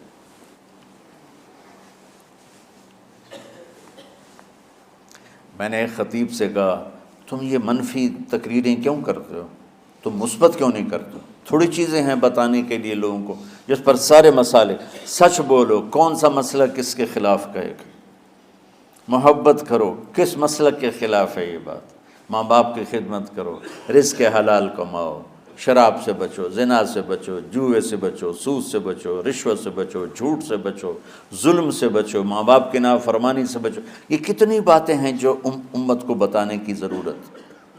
کہنے لگا یہ پھر پیسے نہیں لبدے، پیسے ہی اس گل دے لبدن کہ آج تسی فلانے آندہ توا لین بجامنا، اگر میں توا نہ لگاؤں تو میں تو نہ پیسے ہی نہیں دے۔ تو یہ اس وقت سٹیٹس ہے، تو کیا پیغام جائے گا؟ تو اللہ تعالیٰ آپ کو مثبت بنائے۔ رمضان میں چونکہ سارا علم اترا تو مجھے خیال آیا کہ ہمیں رمضان میں چھٹی کرنا تو ایک ایسی عادت ہے، کوئی سنت تو ہے نہیں، تو مجھے رمضان میں پڑھائی کروانی چاہیے، چاہے تھوڑی ہوگی، روزے کی بھوک بھی ستائے گی اور رات کے جاگنے کی وجہ سے نیند بھی ستائے گی، لیکن اس میں ایک لفظ سینکڑوں لفظوں پہ بھاری ہوگا، غیر رمضان۔ تو میں کراچی گیا اور مفتی تقی صاحب دامت برکاتہم سے سب سے پہلے جا کے مشورہ کیا کہ حضرت میں چاہتا ہوں کہ رمضان میں چھٹی نہ ہو، پڑھائی ہو۔ اس وقت رمضان سردیوں میں تھا، تو وہ بڑے خوش ہوئے، کہنے لگے یہ تو بہت اچھی بات۔ اصل میں ہمارے اکابر نے رمضان میں چھٹیاں اس لیے رکھی تھیں کہ سارا سال تو عبادت ہوتی ہے بالواسطہ، پڑھنا پڑھانا عبادت ہے ایک واسطے کے ساتھ، اور روزہ، نفل، تہجد، تلاوت یہ عبادت ہے بلا واسطہ۔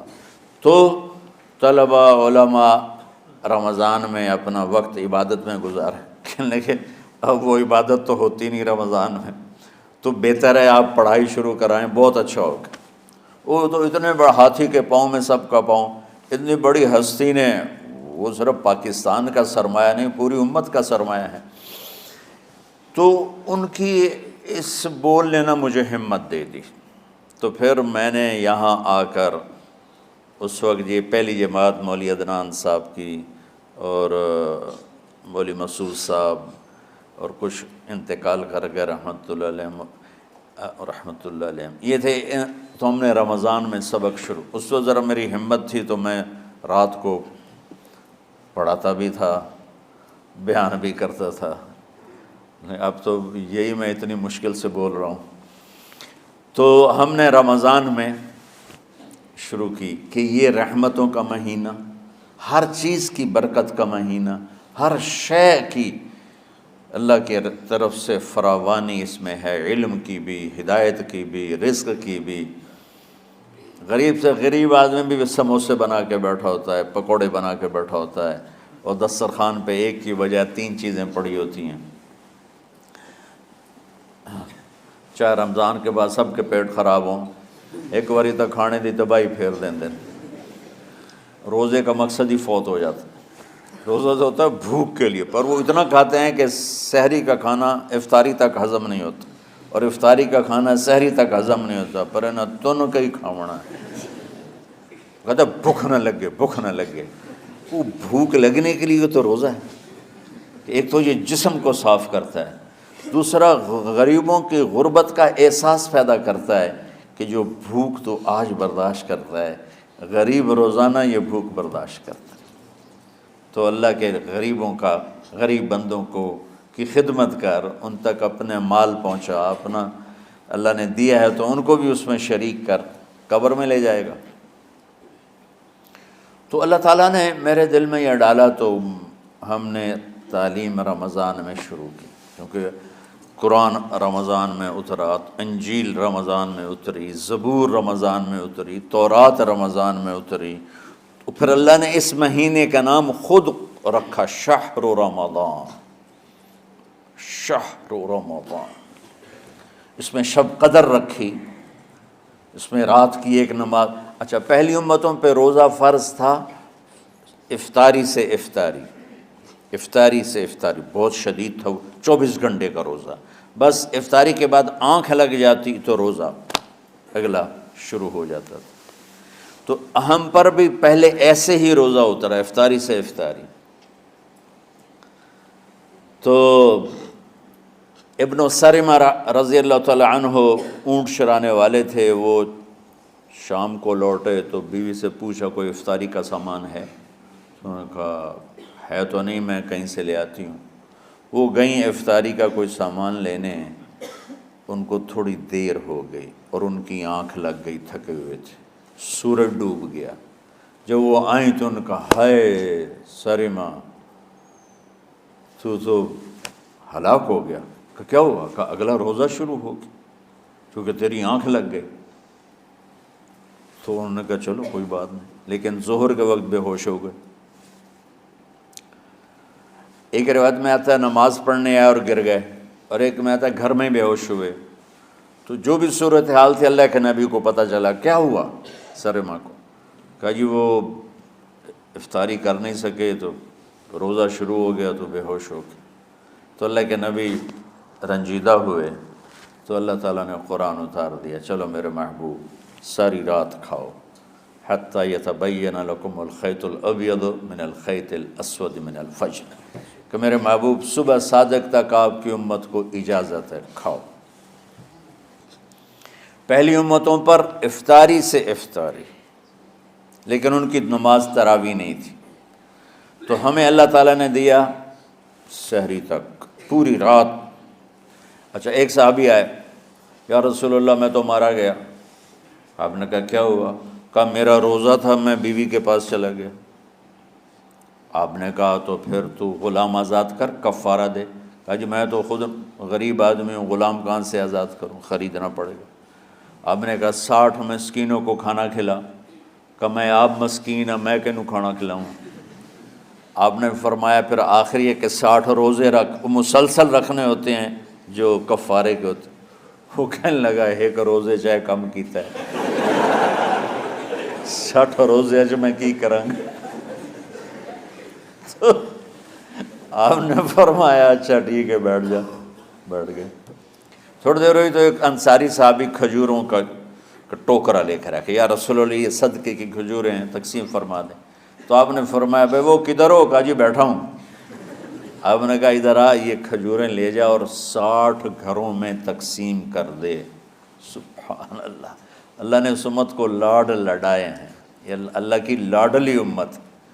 عجیب واقعہ یہ، کہنے لگا یا رسول اللہ، اللہ کی قسم مدینے میں مجھ سے غریب کوئی نہیں، آپ ایسا کرو یہ میرا کفارہ مجھے ہی صدقہ کر دو۔ تو آپ اتنا ہنسے کہ یہ آخری دانت نظر آنے لگے۔ بہت کم ایسا ہوتا تھا فضحک حتی بدت نواجذہ، ایسا ہنسنا آپ کبھی کبھی ہنستے تھے کہ آخری دانت پورا منہ کھل جائے، تو آپ اتنا ہنسے کہ آخری دانت تک نظر آنے لگے۔ تو آپ نے کہا اچھا جا لے جا تیرے واسطے، لیکن یہ صرف تیرے لیے اور کسی کے لیے نہیں ہے۔ تو جب ایسی خیانت ہوئی تو اللہ تعالیٰ نے دوسرا حکم بھی اتار دیا، باشروہن، کہ تمہارے لیے بیوی بھی حلال ہے، کھانا بھی حلال ہے جب تک صبح صادق نہیں ہو جاتی۔ لیکن اللہ نے ہمیں ایک نماز عطا فرما دی جس کو ہم آج صلاۃ التراویح کہتے ہیں۔ میرے نبی کے زمانے میں اسے قیام اللیل کہا جاتا تھا۔ تراویح کا نام کب پڑا اس کا تو مجھے پتہ نہیں، کہیں نہ کہیں لکھا ہوگا، لیکن صحابہ کے دور میں اس نماز کا نام تھا قیام اللیل۔ اس لیے حضرت عائشہ رضی اللہ تعالیٰ عنہ کی روایت ہے جس سے 8 رکعت والے حضرات استدلال کرتے ہیں کہ رمضان اور غیر رمضان میں اس کو امام بخاری نے قیام اللیل کا ہی عنوان دیا ہے، آپ نے 11 رکعت سے زیادہ نماز نہیں پڑھی۔ ایک ضعیف روایت میں ہے کہ آپ نے 3 دن پڑھائی نماز، یہ تو صحیح روایت ہے۔ کتنی رکعت پڑھائی؟ تو ایک ضعیف روایت میں ہے کہ 20 رکعت پڑھائی۔ اچھا، ضعیف روایت سے عبادت ثابت نہیں ہو سکتی حکم شرعی۔ تو جب حضرت عمر رضی اللہ تعالیٰ عنہ نے سب کو، اب میرے نبی کے دور میں 3 دن کے بعد آپ تو آئے نہیں کہ کہیں فرض نہ ہو جائے، تو صحابہ اپنے طور پر قرآن سنتے تھے ٹولیوں میں۔ صدیقی دور میں 2 سال وہ فتنوں میں گزرا، تو اس میں بھی اسی طرح چلا کہ ٹولیوں میں ہوتے تھے۔ حضرت عمر رضی اللہ عنہ کے زمانے میں حکومت مضبوط ہو گئی، طاقتور ہو گئے، تو ابتدائی سالوں میں نہیں، چند سالوں کے بعد اب مسجد میں تشریف لائے تو لوگ اس طرح کوئی 4 ادھر 4 ادھر 5 ادھر 10 ادھر 20 ادھر، تو کہنے لگے ان کو ایک امام پہ جمع کر دیا جائے تو کتنا اچھا ہوگا۔ تو آپ نے سب کو اکٹھا کیا اور ابی بن کعب رضی اللہ تعالیٰ عنہ کو امام بنایا اور سب کو ایک نماز پہ جمع کر کے 20 رکعت کا حکم عطا فرمایا۔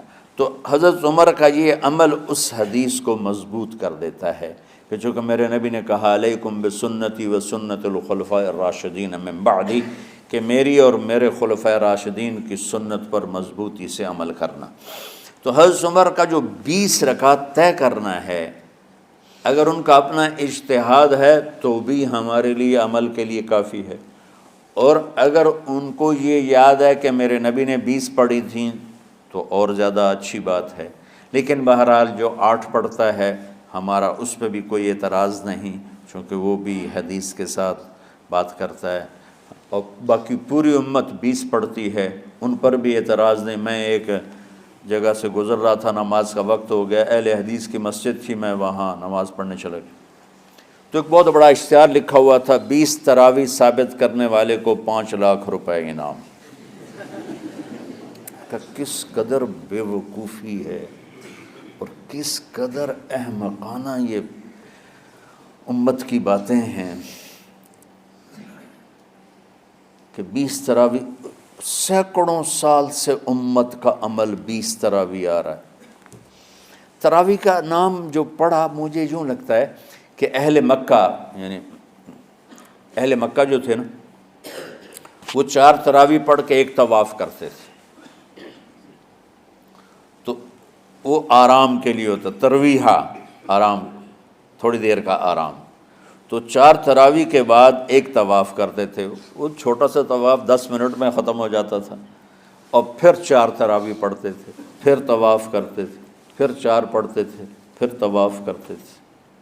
یہ صحابہ کے تھوڑے بعد کے دور کی بات۔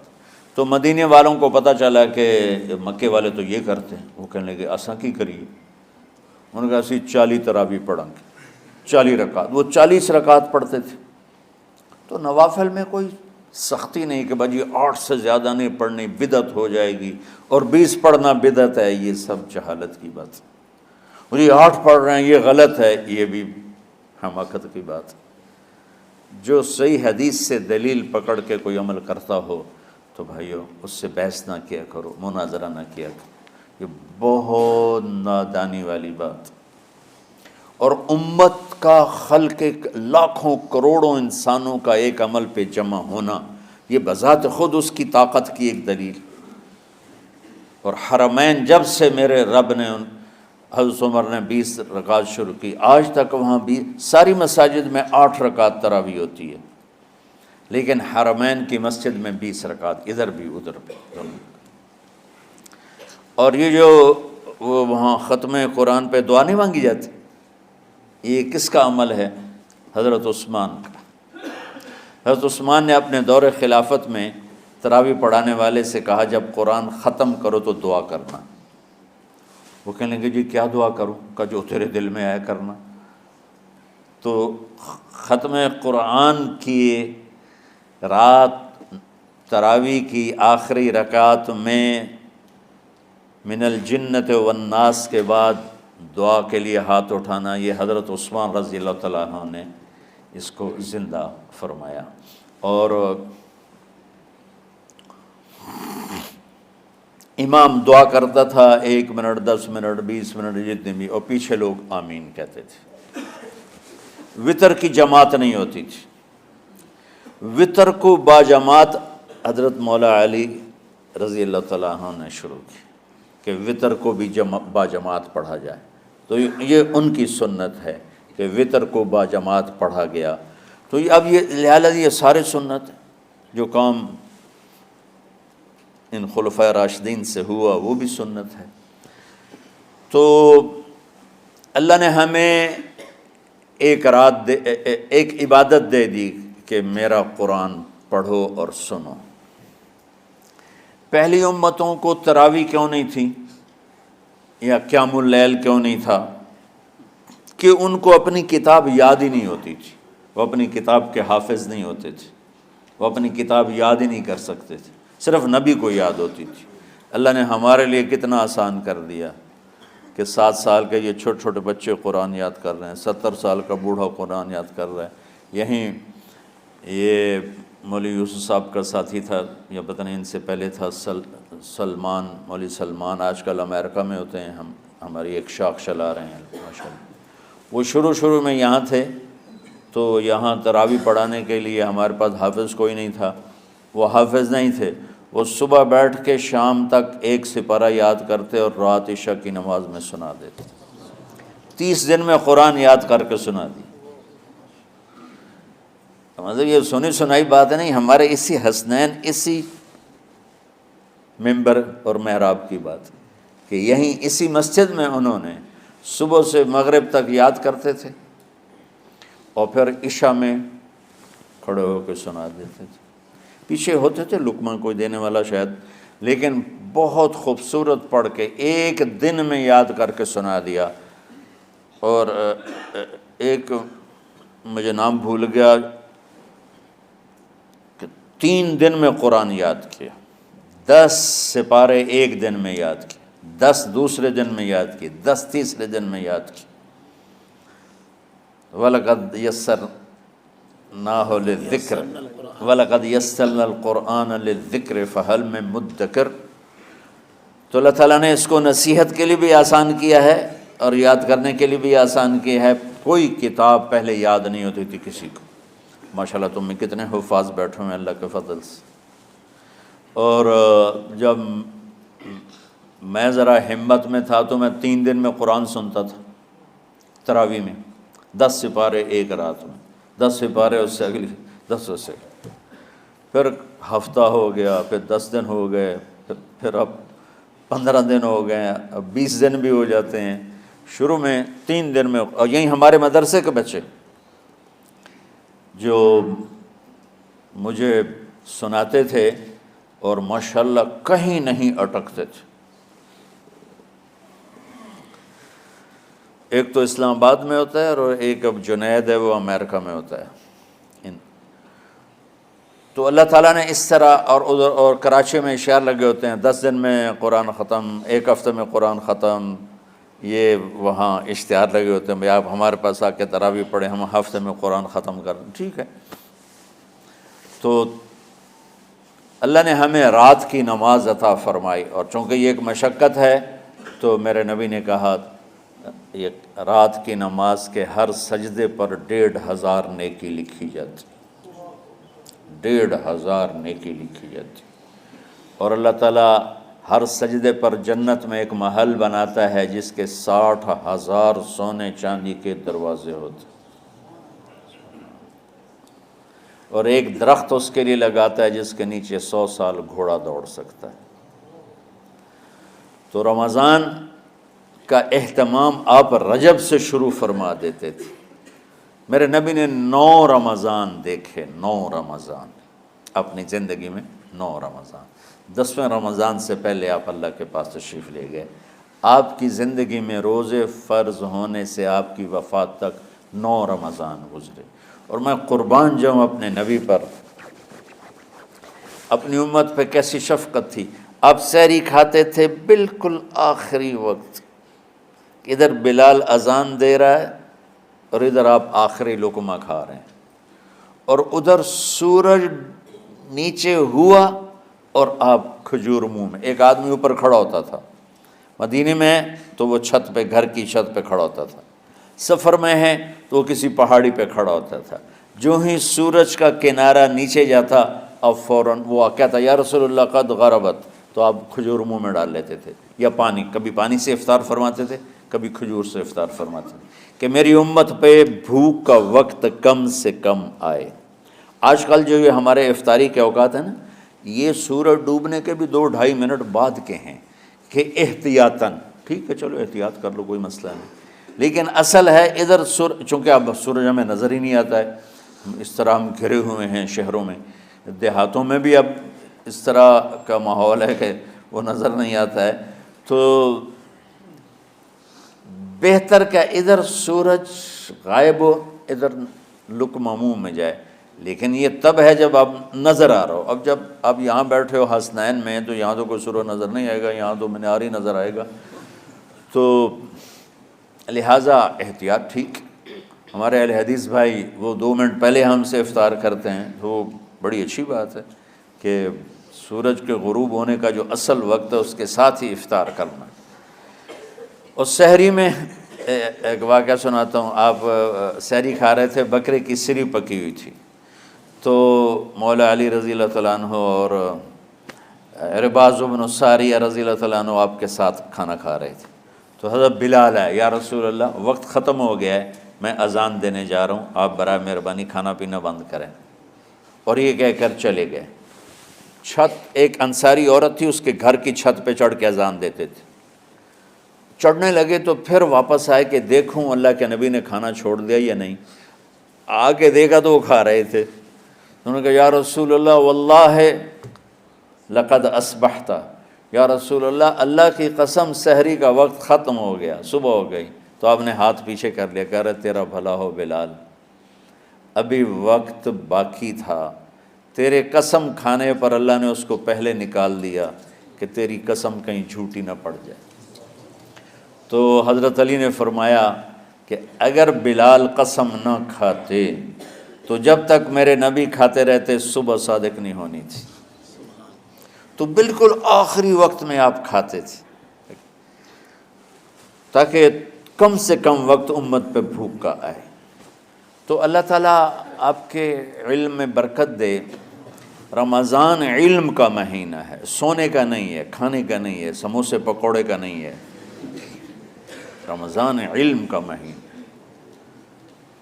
تو پھر بیچ میں گرمیاں آ گئیں تو بچے، آج کل کی جوانیاں ڈالڈا گھی کی ہیں، تو وہ ان کی ہمتیں ہی پست ہو گئیں، راتیں چھوٹی ہو گئیں، گرمی زیادہ ہو گئی، اور ادھر بجلی کی لوڈ شیڈنگ، تو طلبہ کی ہمتیں جواب دے گئیں۔ تو پھر ہم نے مجبور ہو کر رمضان میں چھٹیاں کر دیں۔ چلو ٹھیک ہے بھائی، باقی کی چھٹی کر۔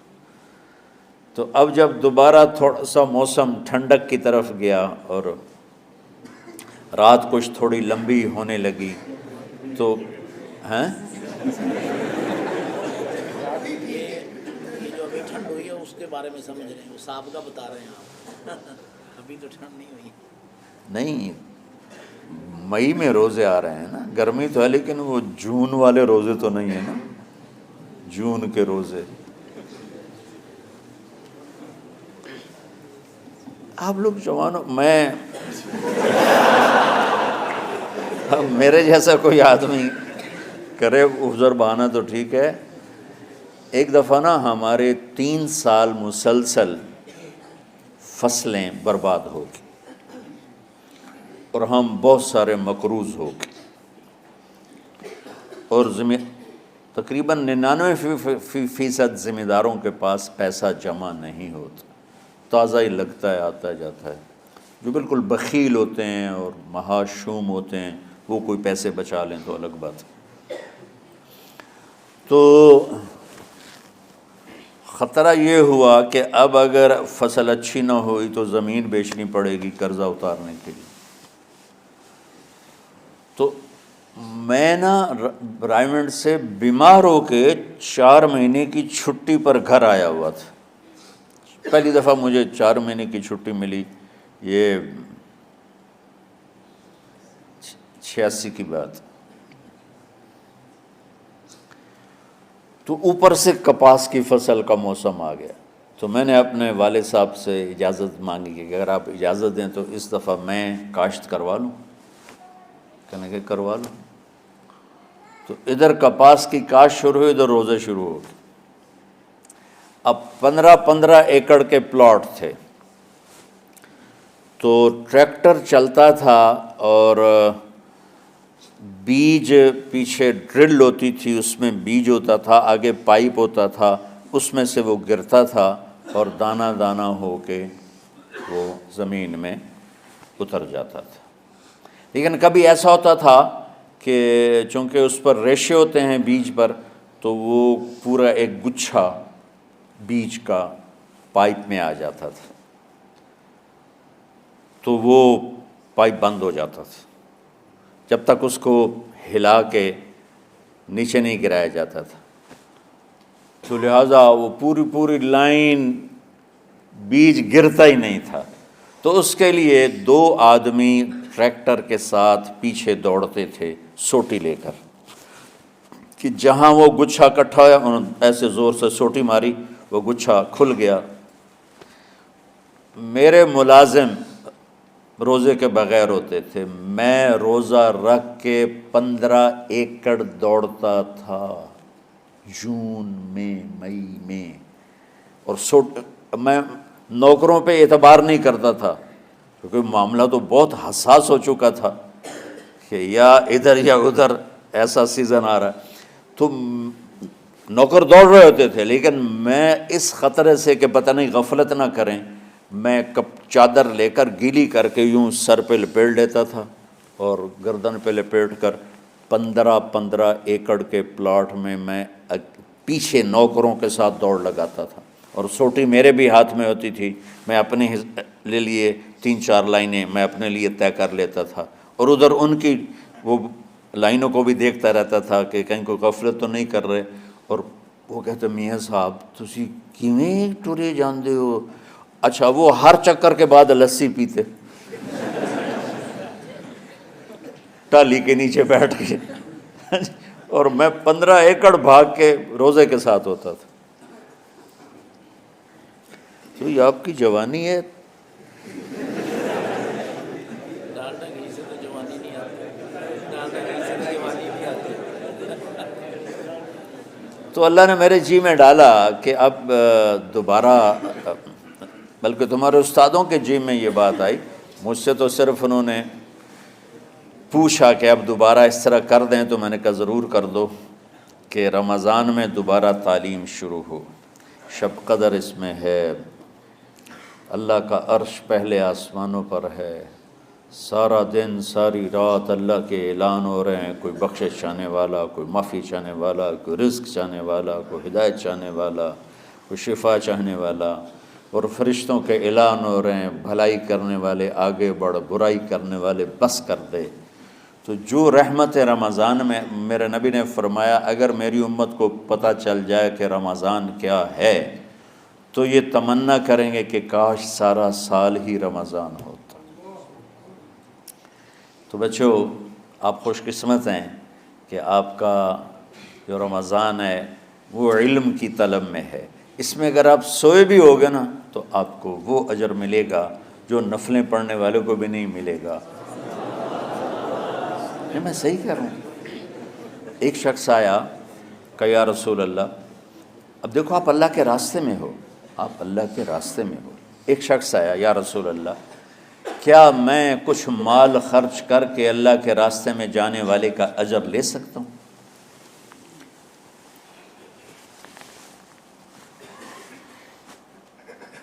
من خرج فی طلب العلم فہو فی سبیل اللہ. آپ نے فرمایا کتنے تیرے پاس؟ کہنے لگا جی 6000. اس دور میں 6000 بہت بڑی دولت تھی. تو آپ نے اسے فرمایا کہ تو 6000 تو کچھ کہہ رہا ہے اور میں یہ کہہ رہا ہوں تو سارے بھی خرچ کر دے تو جو اللہ کے راستے میں سویا ہوا ہے اس کی نیند کے اجر کو بھی نہیں پا سکتے. تو آپ سب اللہ کے راستے میں، آپ طلب علم میں، میرے رب کی قسم آپ سوئے بھی ہوگے تو آپ کو وہ اجر مل رہا ہوگا جو مجھے گھر میں نفل پڑھنے پر بھی نہیں مل رہا ہوگا. تو تھوڑی مشقت تو بڑھ جاتی ہے. سبق رات کو ہوتے ہیں اور پھر سحری کر کے اور فجر کی نماز کے بعد آرام ہوتا ہے، تھوڑی روٹین تبدیل ہوتی ہے، لیکن یہ دنیا مشقت کی اٹھانے کی جگہ ہے. بس رمضان کی سب سے بڑی تیاری کیا ہے کہ اپنے دلوں کو صاف کر لو پہلے سے. شعبان کی سب سے بڑی تیاری کیا ہے کہ اپنے دلوں کو صاف کر لو، کہ جس دل میں نفرت ہو، بغض ہو، کسی کے لیے غصہ ہو، کسی کے لیے کیا کیا جذبے ہوں، دل صاف کرنا. ہمارے گھروں میں روزانہ جھاڑو ہوتا ہے، یہاں مدرسے میں روزانہ صفائی ہوتی کہ نہیں ہوتی؟ کیونکہ دنیا کی اصل گندگی ہے تو جھاڑو ہاتھ سے نہیں چھوٹ سکتا. حرم شریف میں دیکھا کیسے چاروں طرف خدام پھر رہے ہوتے ہیں برش لے کر. یہ تمہارے مولوی شاہد صاحب بھی ایک دفعہ وہاں خدام حجاج میں گئے تھے، میں نے ان کے ہاتھ میں برش دیکھا وہی.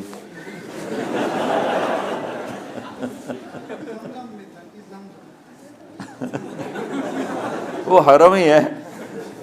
کون سا سن تھا؟ 97.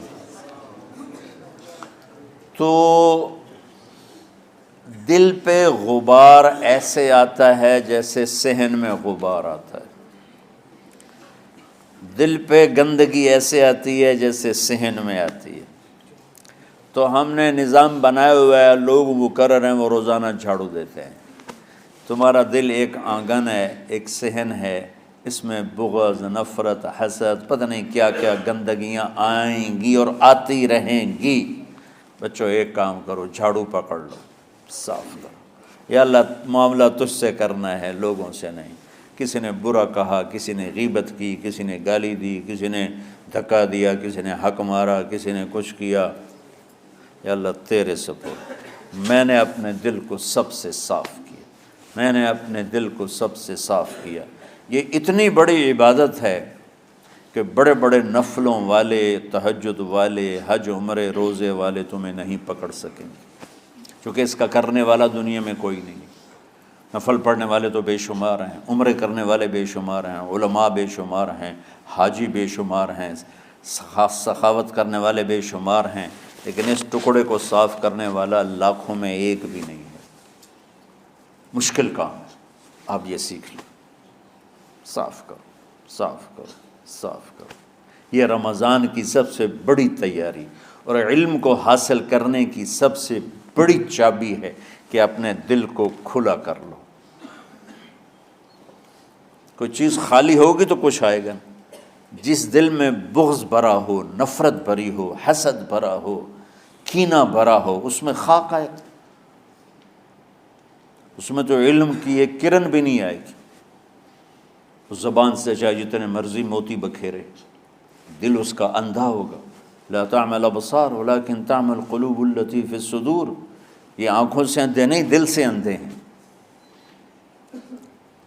تو بچوں، اپنے دل کو صاف کرنا سیکھو۔ وہ کتنی مشہور حدیث ہے، آپ نے کہا اس دروازے سے ایک جنتی آ رہا ہے، تو ایک انصاری صحابی داخل ہوئے، جوتا ہاتھ میں، داڑھی میں وضو کا پانی۔ اگلے دن اس دروازے سے ایک جنتی آ رہا ہے، تو ایک صحابی آئے، ہاتھ میں جوتا، داڑھی میں وضو کا پانی، وہی صحابی۔ اگلے دن اس دروازے سے ایک جنتی آ رہا ہے، تو وہی صحابی 3 دن جنت کی بشارت لی۔ اس صحابہ کی جماعت میں ایک شخص ہیں جن کا نام ہے عبداللہ بن عمرو بن عاص۔ ان سے بڑا عبادت گزار صحابہ میں کوئی نہیں تھا، نہ سابقین میں نہ متاخرین میں، نہ پہلوں میں نہ بعد والوں میں۔ ان کی عبادت کیا تھی؟ ساری رات جاگنا، سارے دن کا روزہ، اور ایک ختم قرآن صبح سے شام تک۔ اتنی اللہ نے طاقت دی تھی۔ پھر وہ غلو والی بات آ گئی، ایکسٹریم ہونے والی بات آ گئی۔ ان کی شادی والی رات حجلہ عروسی میں داخل ہو رہے ہیں، دلہن کے کمرے میں داخل ہو رہے ہیں، اور مصلی بچھا کے اللہ اکبر، اور دیر نفل تے نفل، دیر نفل تے نفل۔ تو ان کی بیگم نے دیکھا تو وہ بھی خیر کا زمانہ تھا، انہوں نے بھی وضو کیا اور پیچھے مصلی بچھا کے وہ بھی فجر تک نفل پڑھتے رہے۔ صبح ہوئی تو حضرت عمرو بن عاص رضی اللہ عنہ نے پوچھا، بیٹی رات کیسی گزری؟ کہا جی ماشاءاللہ آپ کے بیٹے تو بڑے عبادت گزار ہیں، ساری رات نفلوں میں ہی گزری۔ تو وہ ان کو شکایت کر دی۔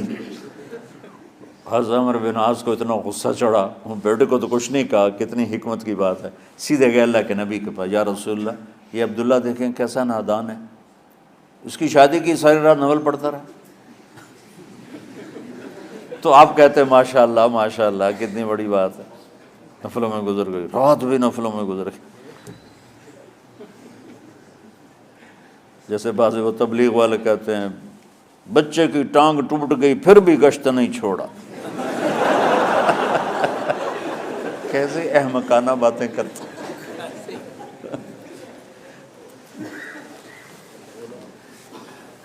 تو آپ نے حضرت عبداللہ بن عمرو کو بلا کے ڈانٹا کہ تو نے مہینے میں 3 دن روزے رکھنے ہیں، بس اس سے زیادہ نہیں رکھنے،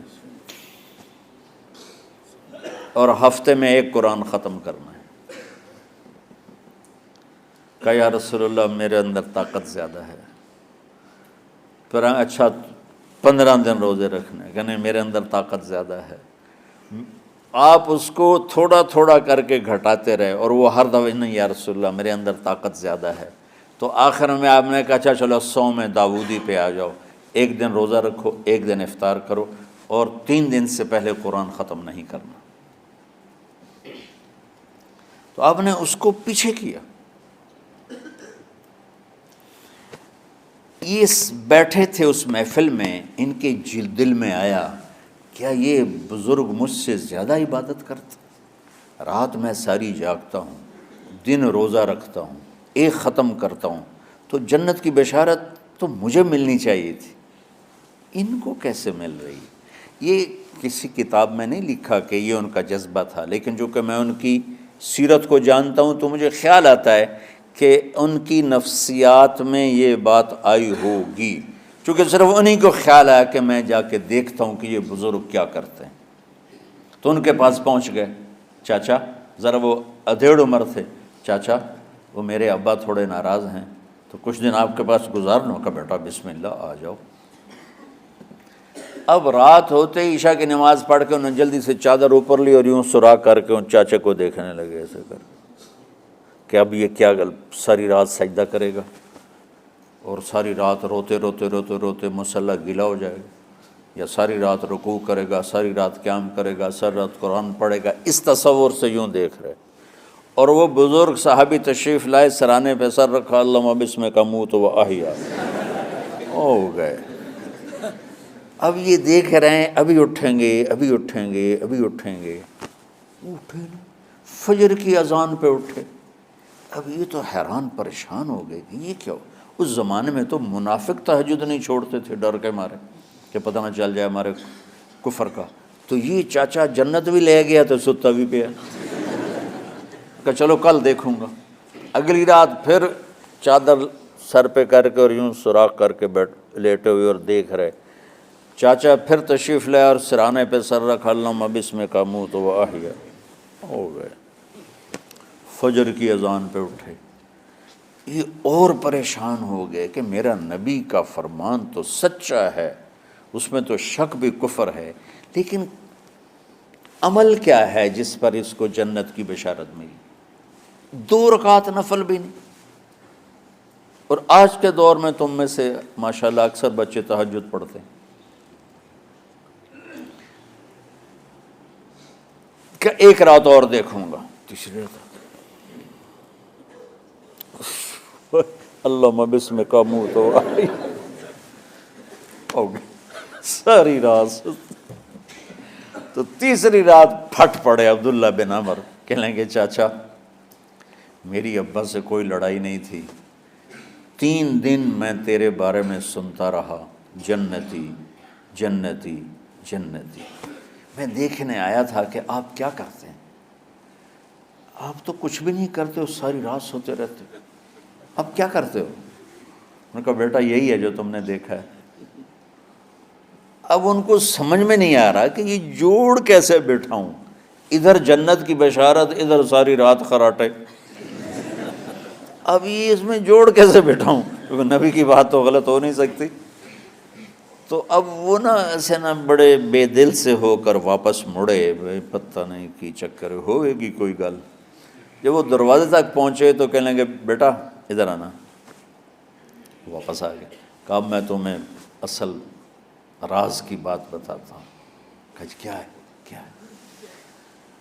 تو یہاں ہاتھ رکھا، کہا یہ جو دل ہے نا اس میں کسی انسان کی نفرت نہیں۔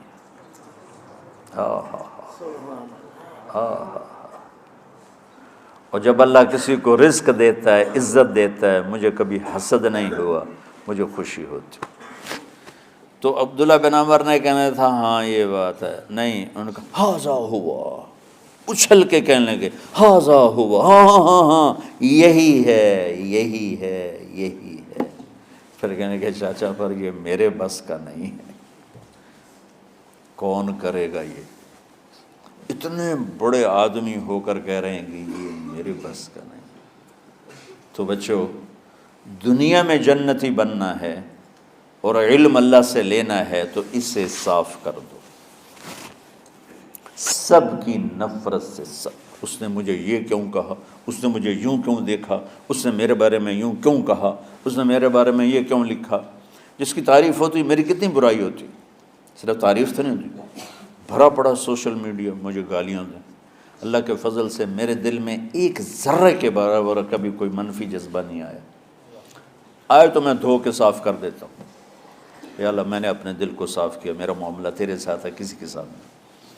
یہی آپ رمضان کی سب سے بڑی تیاری، علم کے حاصل کرنے کا سب سے بڑا ہتھیار آپ کو یہ نہیں ہے کہ تمہیں کتابیں یاد ہو جائیں، تمہیں اشعار یاد ہو جائیں، میں کتابوں کا حافظ تھا جب میں پڑھتا تھا، اور دیوانوں کا حافظ تھا اشعار کا، تو کچھ بھی نہیں یاد رہا، چونکہ وہ پڑھائی والے راستے پر چلا نا، اللہ نے تبلیغ میں چلایا، پھر بیماریاں آ گئیں، مصروفیتیں آ گئیں، تو وہ مطالعہ ہی ختم ہو کے رہ گیا۔ وہ پچھلی پینشن پر ہی گزارا ہو رہا ہے۔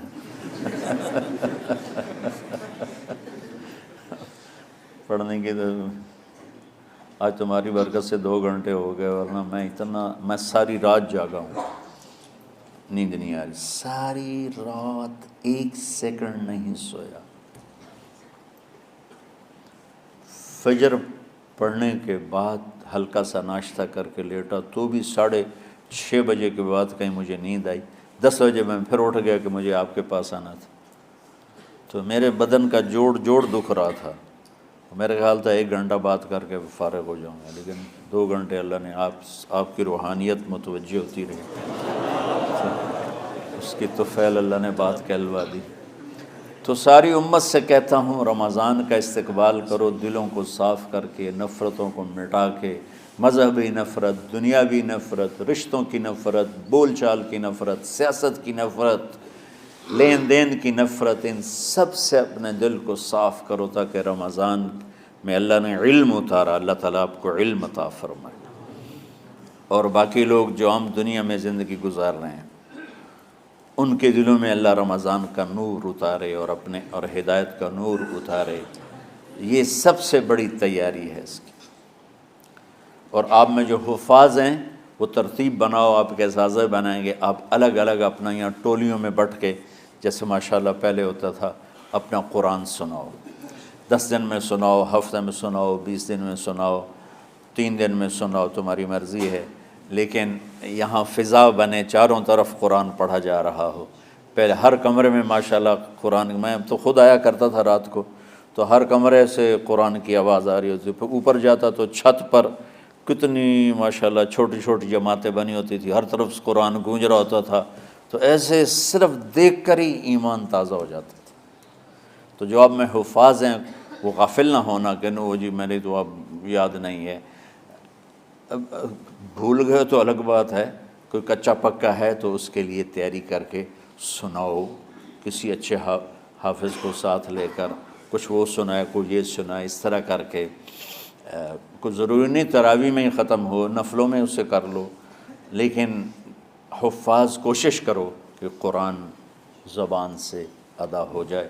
رمضان میں جو قرآن سناتا رہتا ہے اسے ساری زندگی قرآن یاد رہتا ہے، اور کسی سے گلہ ہے، غصہ ہے، ناراضگی ہے، کسی سے بولتے نہیں ہو، ابھی سے شعبان آ چکا ہے، آپ شعبان سے رمضان کی تیاری شروع فرما دیتے تھے، تو اس کی تیاری کیا ہے؟ وہ دلوں کو صاف کرو، معاف کرو، معافی مانگو، تمہارا قصور نہیں پھر بھی معافی مانگ لو، دلوں کو صاف کرو، اور اللہ سے سخاوت مانگو کہ اللہ کو سخی بھی پسند ہے اور صاف دل والا بھی پسند ہے۔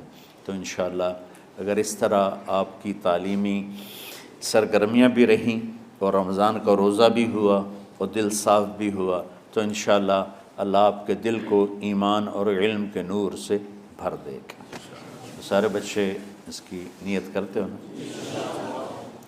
اللہم لک الحمد کما انت اہلہ فصلی علی محمد کما انت اہلہ وفعل بنا ما انت اہلہ انک اہل التقوی و اہل المغفرہ۔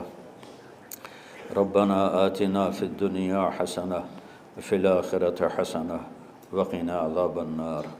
ربنا اصرف عنا عذاب جہنم ان عذابها كان غراما۔ ربنا ما خلقت هذا باطلا سبحانك فقنا عذاب النار، فقنا عذاب النار۔ اللهم إنا نعوذ بك من سخطك والنار ومن آخر من شكله أزواج۔ اللهم اجعل لنا لسان صدق في الآخرين وجعلنا من ورثة جنة النعيم۔ اللهم إنا نسألك الجنة وما قرب إليها من قول أو عمل، ونعوذ بك من النار وما قرب إليها من قول أو عمل۔ اللهم إنا نسألك علما نافعا ورزقا واسعا وشفاء من كل داء۔ اللهم نور قلوبنا بالإسلام ونور قلوبنا بالإيمان ونور قلوبنا بالقرآن ونور قلوبنا بنورك وبنور حبيبك ووفقنا لما تحب وترضى من النية والقول والفعل والعمل والهدى إنك على كل شيء قدير. اللهم آت قلوبنا تقواها وزكها أنت خير من زكاها أنت وليها ومولاها. اے زمین آسمان کے شہنشاہ، اے وہ ذات جسے زوال نہیں، جو ہر ضعف سے پاک ہے، ہر کمی سے پاک ہے، ہر عیب سے پاک ہے. ہم تیرے ضعیف بندے، کمزور بندے، عیب دار بندے، گناہوں میں ڈوبے ہوئے بندے اور مختلف عوارض کا شکار تیرے بندے تیری بارگاہ میں جھولی پھیلاتے ہیں، ہاتھ پھیلاتے ہیں. تو واحد شہنشاہ ہے جس سے مانگو تو خوش ہوتا ہے، نہ مانگو تو ناراض ہوتا ہے. دنیا کے جتنے بادشاہ آئے یا ہیں یا آئیں گے، ان سے مانگا جائے تو وہ ناراض ہوتے ہیں، نہ مانگا جائے تو وہ خوش ہوتے ہیں. تو عجب شہنشاہ ہے میرے مولا، میں تیرے قربان جاؤں میرے مولا. میرا رواں رواں تجھ پر، تیرے حبیب پر قربان میرے مولا، کہ تو وہ بادشاہ ہے کہ تجھ سے نہ مانگا جائے تو تو ناراض ہو جاتا ہے، تجھ سے مانگا جائے تو خوش ہوتا ہے. ہمارا چہرہ تو نہیں ہے کچھ مانگنے کا، ہمارے ہاتھ تو نہیں ہے پھیلانے کے، ہماری جھولی تو نہیں ہے پھیلانے کے قابل، کہ ہمارا وجود بھی گناہوں سے گندا ہے. ہماری آنکھیں، ہمارے کان، ہمارا دماغ، ہمارے دل، ہمارے ہاتھ، ہمارے جسم کا ایک ایک بال میرے رب غفلت میں، گناہوں میں جکڑا ہوا ہے. ہماری جھولی میں چھید ہیں، ہماری جھولی داغدار ہے. لیکن میرے مولا جائیں کہاں؟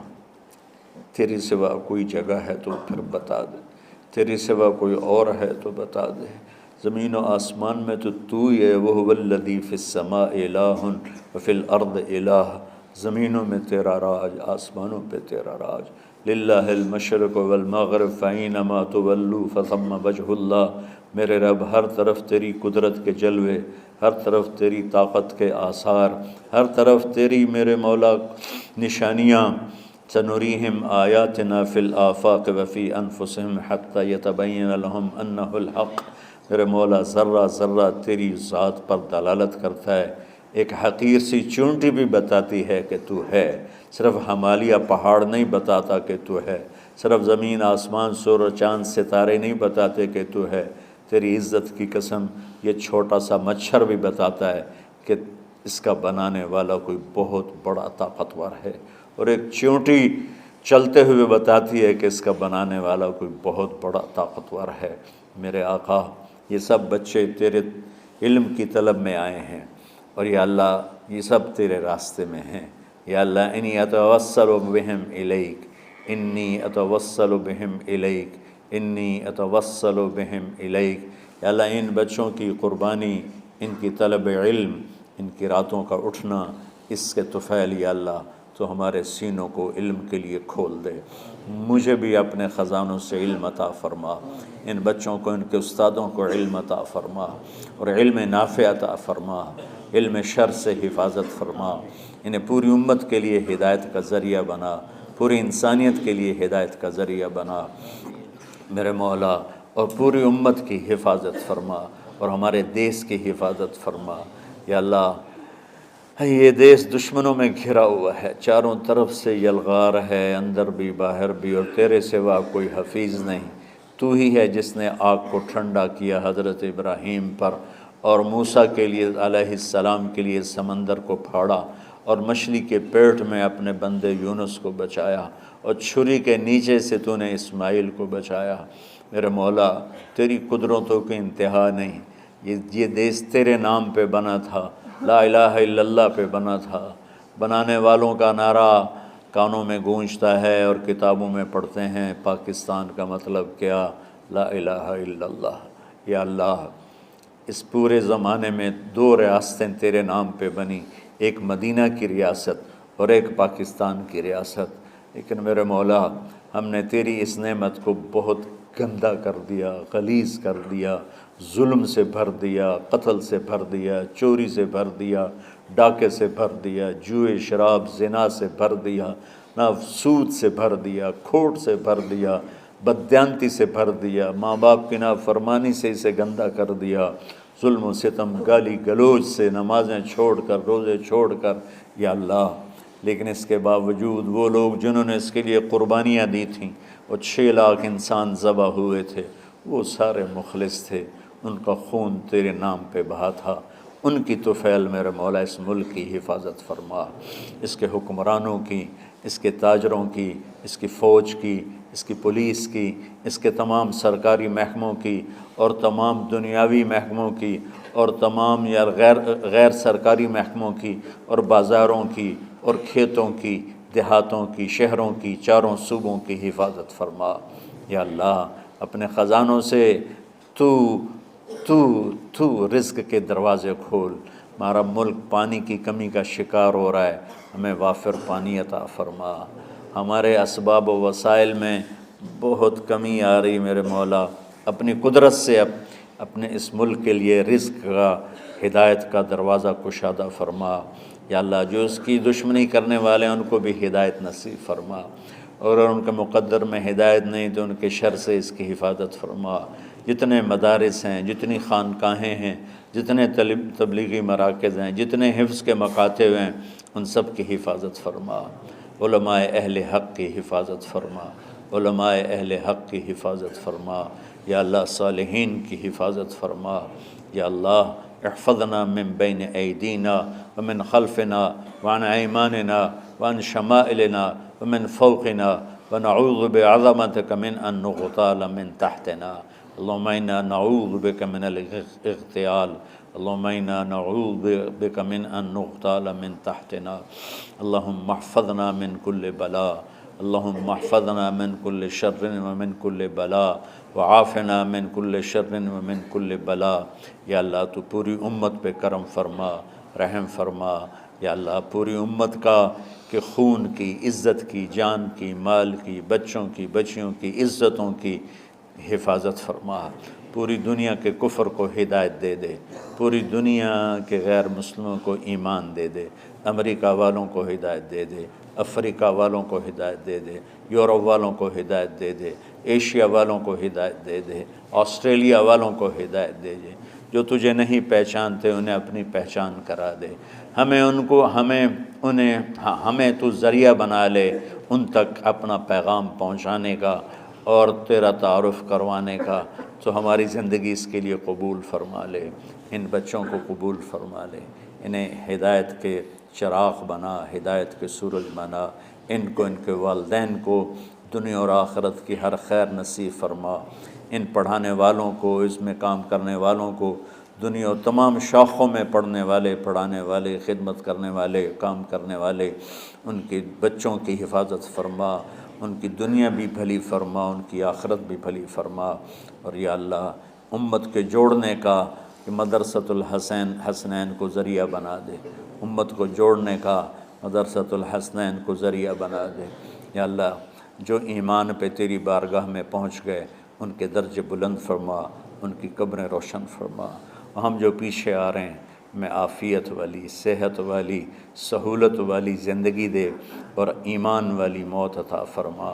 یا اللہ امراض والی موت سے بچا، ہسپتالوں والی موت سے بچا، اغتیال والی موت سے بچا، عافیت سلامتی والی ایمان کے ساتھ اپنی رضا کے ساتھ ہماری واپسی یا اللہ مقدر فرما۔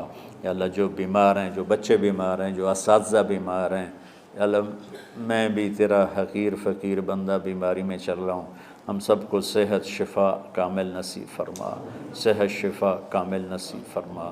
یا اللہ صحت شفا کامل نصیب فرما۔ یہ جو نکاح ہوا ہے ان میں بھی یا اللہ جان بین میں برکت نصیب فرما اور محبت نصیب فرما۔ یا اللہ ہم سب سے راضی ہو جا۔ توفنا مسلمین والحقنا بالصالحین غیر خزایا ولا مفتونین انک علی کل شیء قدیر۔ ربنا آتنا فی الدنیا حسنہ وفی الآخرۃ حسنہ وقنا عذاب النار۔ وصلی اللہ تعالی علی النبی الکریم۔ آمین برحمتک یا ارحم۔